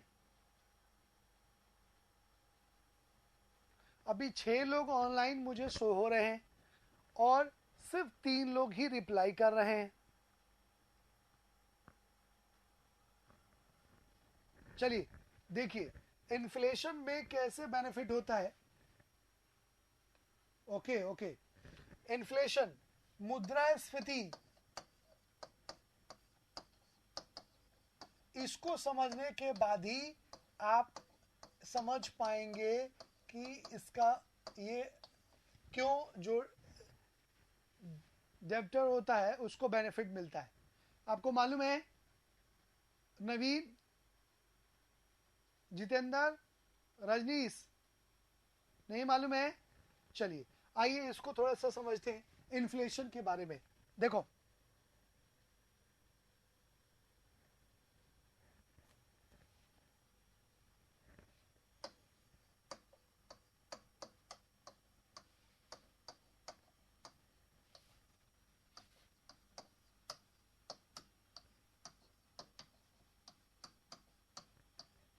मुद्रास्फीति, ठीक है, इसको हिंदी में बोलते हैं इन्फ्लेशन को। क्या होता है जी?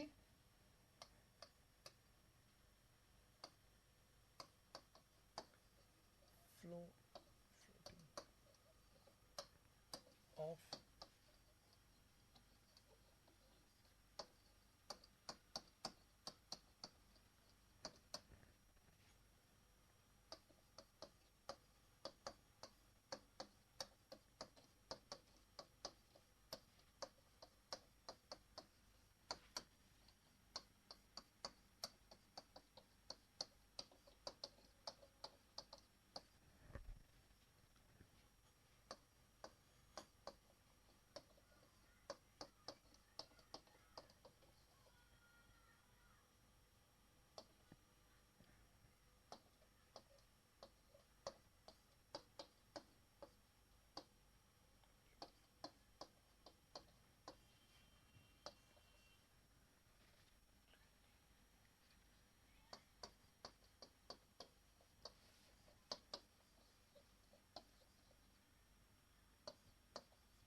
देखिए जब कभी भी whenever floating of currencies increase in the market, then value of money is decrease and similarly price of goods is increase। आइए इसको थोड़ा समझते हैं अपन क्या है। जब कभी भी बाजार में, मार्केट में क्या होता है, तो मुद्रा के प्रवाह में वृद्धि हो जाती है, मतलब मनी की फ्लोटिंग बढ़ जाती है। अब तुम कहोगे कि सर फ्लोटिंग बढ़ती कैसे है? तो मान लीजिए आरबीआई क्या करता है, मॉनेटरी पॉलिसी बनाता है और इस मॉनेटरी पॉलिसी के तहत वो डिसाइड करता है कि मार्केट में मुद्रा का प्रवाह, मनी की फ्लोटिंग कैसी है, कम है या ज्यादा। तो आरबीआई बैंक रेट, ठीक है, और रेपो रेट, ठीक है, के थ्रू मार्केट में मनी की फ्लोटिंग को कंट्रोल करता है। मतलब कि अगर बैंक रेट सस्ता होगा तो सस्ते दरों पर बैंकों को लोन मिलेगा आरबीआई के द्वारा, और जो बैंकों को सस्ती दर पर लोन मिलेगा तो वो भी सस्ती दरों पर मार्केट में लोन सैंक्शन करेंगे। तो जब कम इंटरेस्ट रेट पर लोगों को लोन मिलेगा तो हर आदमी लोन लेना चाहेगा, और जब लोन लेगा तो क्या मार्केट में मनी की फ्लोटिंग बढ़ेगी? ऑफ कोर्स बढ़ेगी। ऐसे ही रेपो रेट में भी शॉर्ट टर्म के लिए लोन देती है आरबीआई बैंकों को, कमर्शियल बैंक्स को, और फिर वो भी कम इंटरेस्ट रेट पर मार्केट में मनी की फ्लोटिंग करते हैं, तो उससे भी मनी की फ्लोटिंग बढ़ जाती है।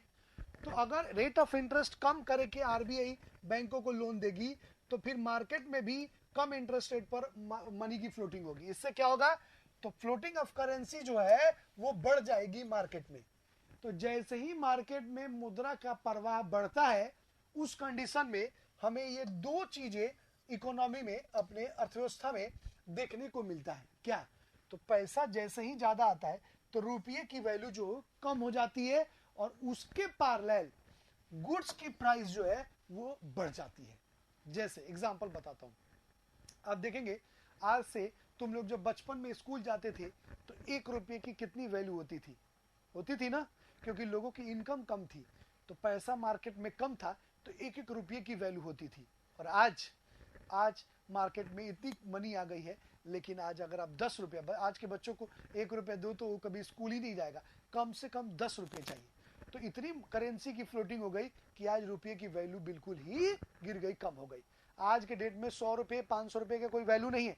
आप मार्केट में निकलते हैं 100 तो रुपये तो यूं खर्च हो जाते हैं, और पहले 100 रुपये की वैल्यू थी और 100 रुपये में काफी सारी चीजें मिल जाती थी।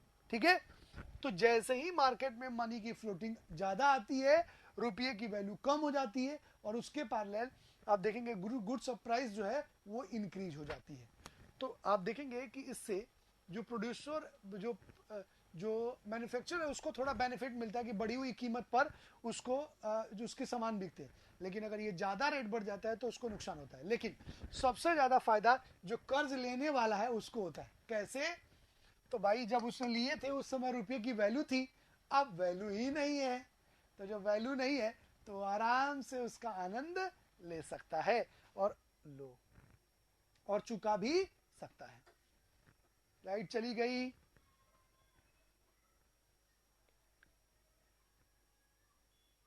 आवाज आ रही है मेरी? तुम लोग को आवाज आ रही है? लाइट गुल मेरी भी लाइट गई सर। क्या बात है, एक साथ सबकी लाइट चली गई? ऐसा कैसे हो गया यार कि सबकी लाइट ही चली गई एक साथ?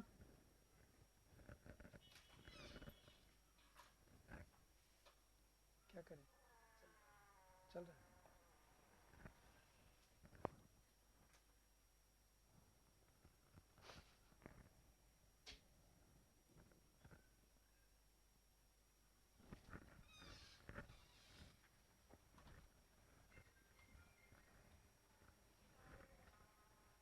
Okay,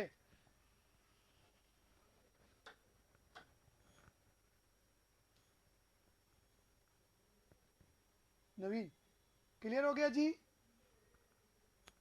clear? समझ में आ गई बात? अरे आई कि नहीं आई? बोलो नवीन, क्लियर हो गया?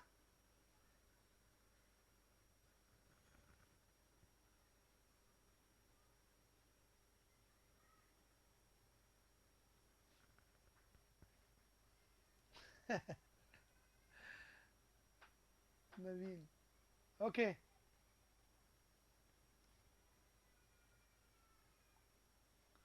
चलिए ठीक है, ये क्लियर हो गया ना? चलिए बढ़ते हैं अपन अगले क्वेश्चन पर। तो 27 का राइट आंसर क्या है जी? सी। बढ़ते हैं अगले क्वेश्चन की तरफ। अगला question, which committees recommendation are being forward for estimating poverty line in India? बताइए, हिंदी दिखाओ। भारत में गरीबी रेखा के आकलन के लिए कौन सी समिति की सिफारिशों का पालन किया जा रहा है? बताइए आंसर इसका। भारत में गरीबी रेखा के आकलन के लिए कौन सी समिति की सिफारिशों का पालन किया जा रहा है? English, which committee recommendations are being followed for estimating poverty line in India? Answer दो। क्या बात है नवीन, आग लगा दिया तुमने सीधे एक ही बार में। वेरी गुड, नवीन ने आंसर दिया है D, Lakdawala committee, consumer price index. ठीक है, तेंदुलकर कमिटी, कैलोरी इनटेक का दिया था इन्होंने। ठीक है, ये 2 कमिटीज है, लेकिन राइट नाउ हमारे देश में लकड़वाला कमेटी की सिफारिशों को स्वीकार किया गया। कंज्यूमर प्राइस इंडेक्स, ठीक है, उपभोक्ता मूल्य सूचकांक, इसको हम बोलते हैं उपभोक्ता मूल्य सूचकांक। ठीक है, इसके आधार पर आप देखेंगे भारत में पॉवर्टी लाइन को डिसाइड किया गया है कि कंज्यूमर जो है कि किस मूल्य पर किसी वस्तु को खरीद पाता है, उसके आधार पर हम आप पॉवर्टी लाइन डिसाइड करेंगे। ठीक है, प्राइस के, खरीदने की प्राइस के आधार पर, और एक है कैलोरी इनटेक।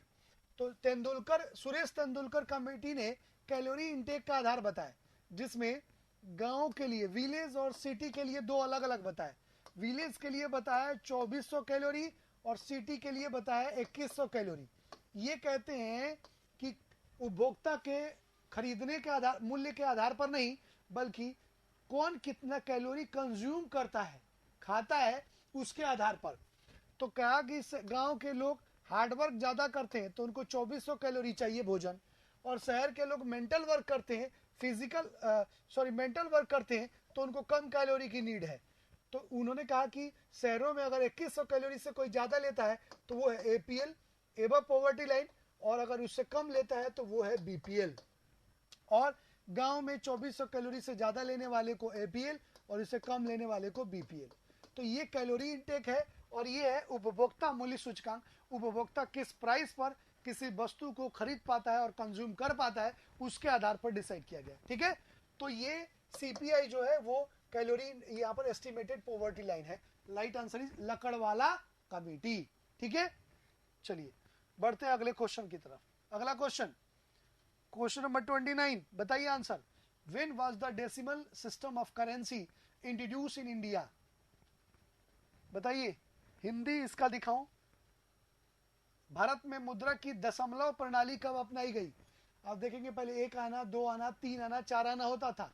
अब 100 के अनुपात में 100 पैसा, ठीक है, 100 के अनुपात में हमने प्राइस को कन्वर्ट कर दिया, चेंज कर दिया। ठीक है, तो ये कब से किया गया, किस ईयर से किया गया? Give me answer. भारत में when was the decimal system of currency introduced in India? कब किया गया? आंसर दो। नवीन, रजनीश, जितेंद्र।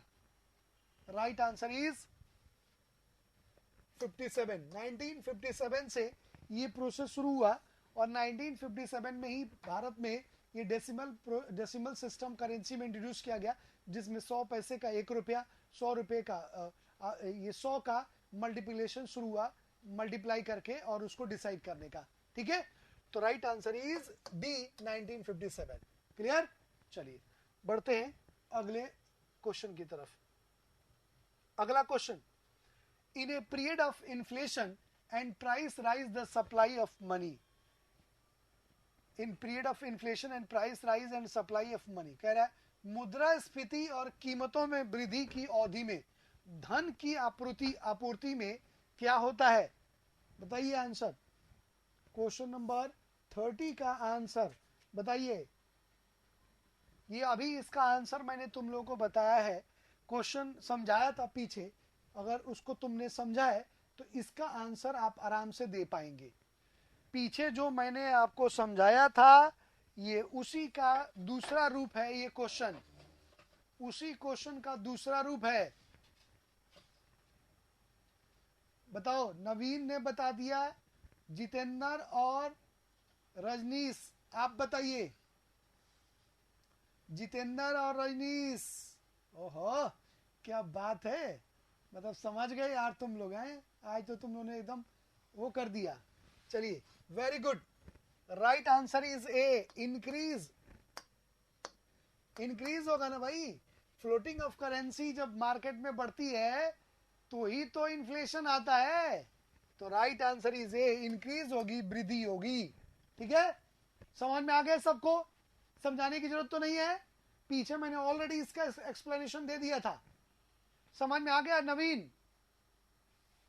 नवीन रिप्लाई करो यार, रिप्लाई करोगे तो मुझे समझ में आता है कि समझ में आया कि नहीं, नहीं तो मैं फिर से समझाऊंगा इसको। बताओ क्या हुआ? चलिए बढ़ते हैं अगले क्वेश्चन की तरफ। Question number 31। Question number 31, bull and bear are associated with which of the following commercial activities? किस वाणिज्यिक एक्टिविटी से बुल और बियर का संबंध जुड़ा हुआ है? हिंदी देख लीजिए, बुल और बियर निम्न वाणिज्यिक गतिविधियों में से किसके साथ जुड़े हुए हैं? आंसर कीजिए। Bull and bear associated with which of the following commercial activities? Answer दो। नवीन, क्या लिखा है तुमने? सरयाम,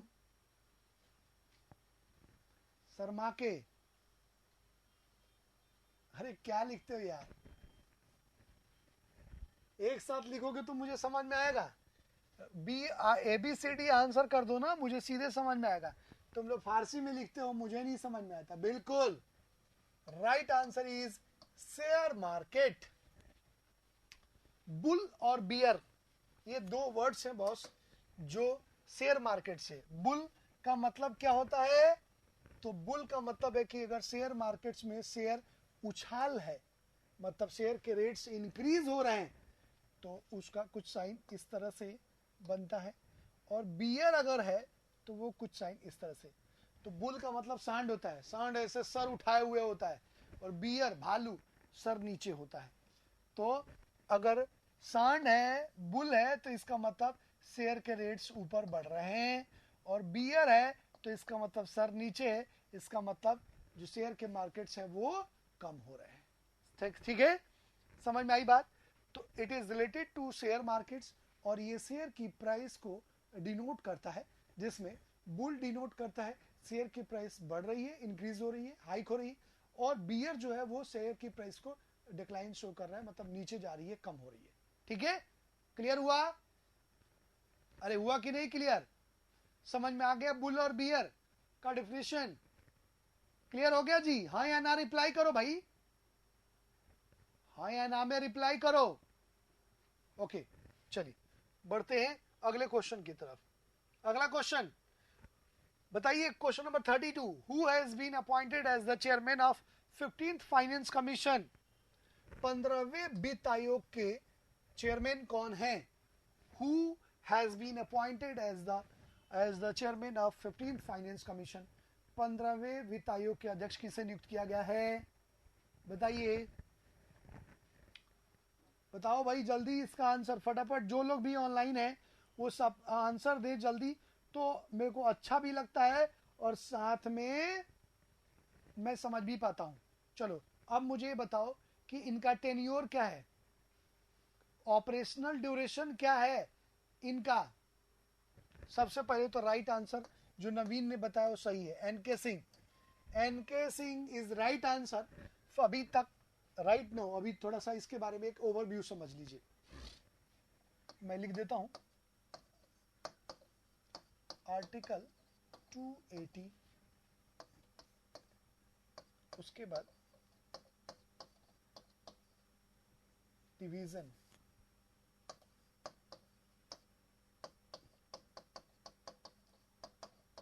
ऑफ टैक्सेस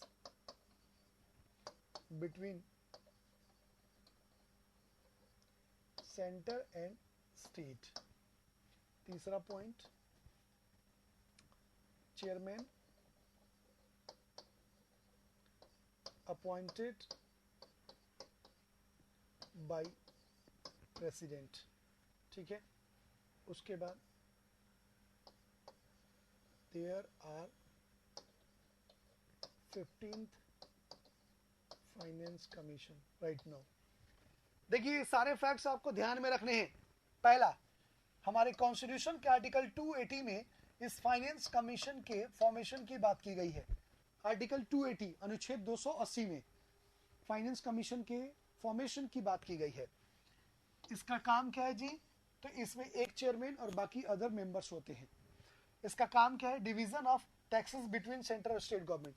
केंद्र एवं राज्यों के बीच जो कर है, टैक्सेस है, उसको डिवाइड कर, मतलब डिवीजन उसका करता है, बंटवारा करता है। ठीक है, उसके बाद इसके चेयरमैन को अपॉइंट करता है प्रेसिडेंट, राष्ट्रपति अपॉइंट करता है इसके चेयरमैन को। और अभी तक टिल नाउ, अभी तक 15th फाइनेंस कमीशन अपॉइंट किए जा चुके हैं। ठीक है, इनका टेन्योर 5 इयर्स का होता है बॉस, कार्यकाल 5 साल का होता है। ठीक है, और ये एग्जाम में ये भी पूछा है कि फर्स्ट फाइनेंस कमीशन के चेयरमैन कौन थे? बताओ भाई, कौन बताएगा इसका आंसर? ये सरप्लस क्वेश्चन है इसके साथ। फर्स्ट 2 क्वेश्चन आपको सरप्लस आंसर देना है इसके साथ। पहला कि फर्स्ट फाइनेंस कमीशन के चेयरमैन कौन थे और उसका ऑपरेशनल टेन्योर क्या था, मतलब उसका कार्यकाल। दूसरा क्वेश्चन है कि जो अभी 15th फाइनेंस कमीशन चल रहा है उसका ऑपरेशनल ड्यूरेशन टेन्योर क्या है, ऑपरेशनल टाइम पीरियड क्या है। आंसर दो, मैं वेट कर रहा हूं नवीन। एबीसीडी आंसर, पहले मैंने जो क्वेश्चन पूछा है उसका आंसर दीजिए। अगर आता है तो हाँ बोलो, नहीं आता है तो नो बोलो, मैं इसका आंसर दूंगा अभी आपको फटाफट। बताइए जल्दी। Naveen, do you know about that, इसके बारे में जानते हैं आप? रजनीश, जितेंद्र, अभी जो क्वेश्चन मैंने पूछा क्या आप उसका आंसर जानते हैं? अरे हाँ ना बोलो भाई कुछ। चलो मैं बता रहा हूं, देखिए इधर सबसे पहला क्वेश्चन मैंने पूछा था आपको कि पहले फर्स्ट फाइनेंस कमीशन के चेयरमैन कौन थे, ठीक है, ये मैंने आपको पूछा था, ठीक है। तो उनका नाम था केसी नियोगी, ठीक है, केसी नियोगी। और इन ये फर्स्ट फाइनेंस कमीशन स्टैब्लिश किया गया था 1951 में और इसका टेन्योर था 1952 से 1957। ये ध्यान रखिएगा, 51 में इसको स्टैब्लिश किया गया और इसका कार्यकाल रहा 1952 से 1957। और फर्स्ट फाइनेंस कमीशन के चेयरमैन थे केसी नियोगी, ठीक है, ये हो गया। अब मैंने दूसरा आपसे क्वेश्चन पूछा है कि अभी जो फाइनेंस कमीशन चल रहा है इसका टाइम पीरियड क्या है, यही पूछा है ना जी मैंने आपसे। तो इसका आंसर जो है, इसको स्टैब्लिश किया गया इस फाइनेंशियल कमीशन को 2017 में, जो अभी 15वां 15th फाइनेंस कमीशन चल रहा है, ठीक है, 2017 में। और इसका टाइम पीरियड है 2020 से 2025, ठीक है। 15th फाइनेंस कमीशन का टेन्योर है, जो ऑपरेशनल टेन्योर है वो है 2020 से 2025, 2020 से 2025। Is that clear? तो ये चारों पांचों फैक्ट्स आपको ध्यान में रखने हैं। फाइनेंस कमीशन से रिलेटेड एक क्वेश्चन हर बार एग्जाम में पूछा गया है और पूछा जाता है, ठीक है। तो इसको अपने को ध्यान में रखना है, जो भी फैक्ट्स मैंने अभी बताए। तो क्या मैं उम्मीद करूं कि पूरी तरह से समझ में आ गया? अरे यस और नो रिप्लाई करो भाई। Clear reply? नवीन, रजनीश और जितेंद्र, क्लियर हो गया? क्लियर, समझ में आ गया? चलिए, तो एनके सिंह राइट आंसर था और बाकी सारी डिटेल मैंने आपको बता दी। आइए चलो इसका आंसर दो, आंसर दो इसका। क्वेश्चन पूछा है विच of the following state of India has not any regional rural bank, मतलब कौन सा ऐसा राज्य है जहां पर क्षेत्रीय ग्रामीण बैंक नहीं है जी। आरआरबी को हम शॉर्ट में बोलते हैं रीजनल रूरल बैंक। अब मैंने कल तुम लोगों को इसका आंसर ऑलरेडी बता दिया है, कल मैंने इसका आंसर बता दिया है जी, आपको बताया है नहीं? हाँ या ना में जवाब दो। कल इस क्वेश्चन को समझाते समय एक कोई दूसरा क्वेश्चन मैं आपको बता रहा था, तो समझाया कि नहीं? Yes sir. नवीन, नवीन तुम आ गए थे क्या इस क्वेश्चन में? तुम तो बाद में आए थे।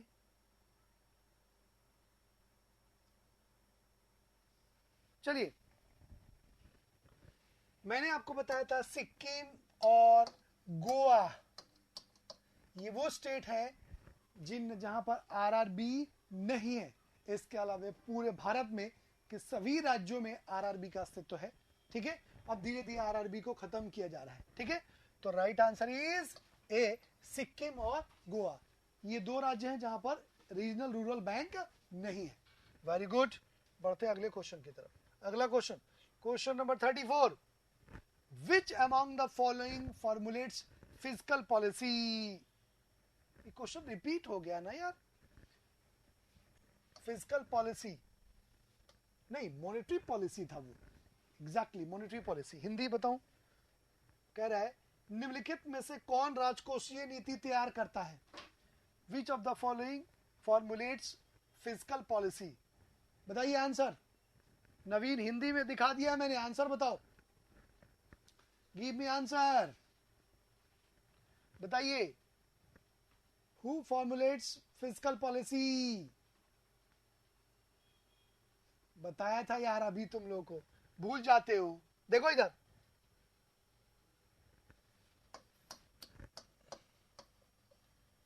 फिजिकल पॉलिसी को हम बोलते हैं हिंदी में राजकोषीय नीति। यहां पर ये आप बोलो पॉलिसी, ठीक है, राजकोषीय नीति। तो राजकोषीय नीति कौन फॉर्मुलेट करता है? सीधे सीधे एफएम, फाइनेंस कमीशन, ठीक है, फाइनेंस कमीशन करता है। कल भी मैंने शायद तुम लोग को बताया था स्टार्टिंग में। एनीवे, तो फाइनेंस कमीशन वित्त आयोग, सॉरी वित्त मंत्रालय डिसाइड करता है।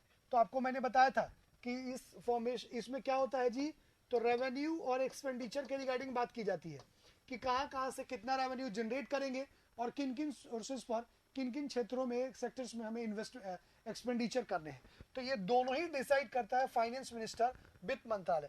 और इसके रिगार्डिंग जो फॉर्मुलेशन किया जाता है उसको हम बोलते हैं राजकोषीय नीति, ठीक है।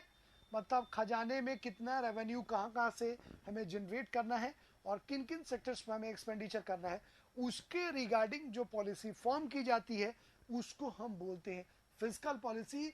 और formulates by finance minister, sorry finance ministry, वित्त मंत्रालय के द्वारा ये किया जाता है। तो राइट आंसर इज डी। इसका राइट आंसर क्या है? डी है जी, ठीक है, फाइनेंस मिनिस्ट्री के द्वारा ये डिसाइड किया जाता है। चलिए बढ़ते हैं अगले क्वेश्चन की तरफ। अगला क्वेश्चन, क्वेश्चन नंबर 35, आंसर दो 35 का। The zero base budget is in India was first experimented from which year? Hindi कह रहा है, हिंदी बता दूं आपको, हिंदी देख लो।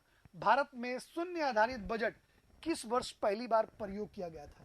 बताइए सर, जीरो बेस्ड बजट कब पहली बार हमारे देश में इंट्रोड्यूस किया गया था? बताइए इसका आंसर। नवीन सही सही बताना, रॉन्ग आंसर है तुम्हारा।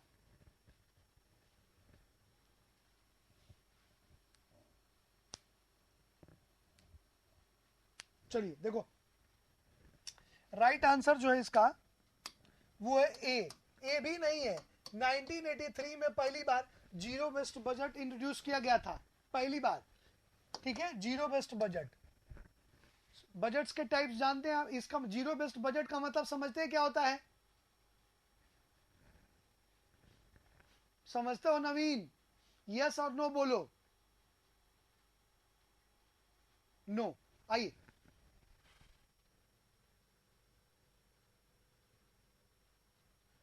देखो, बजट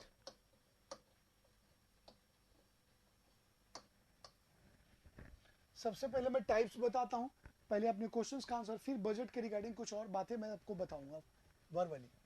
पहला पहला बजट होता है, इसको हम बोलते हैं ट्रेडिशनल बजट।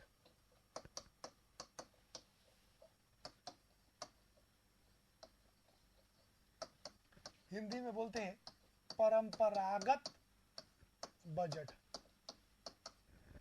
दूसरा होता है जीरो बेस्ड बजट। हिंदी में बोलते हैं शून्य आधारित बजट। तीसरा है उस जेंडर बजट, इसको बोलते हैं लिंग आधारित बजट। चौथा है परफॉर्मेंस बजट,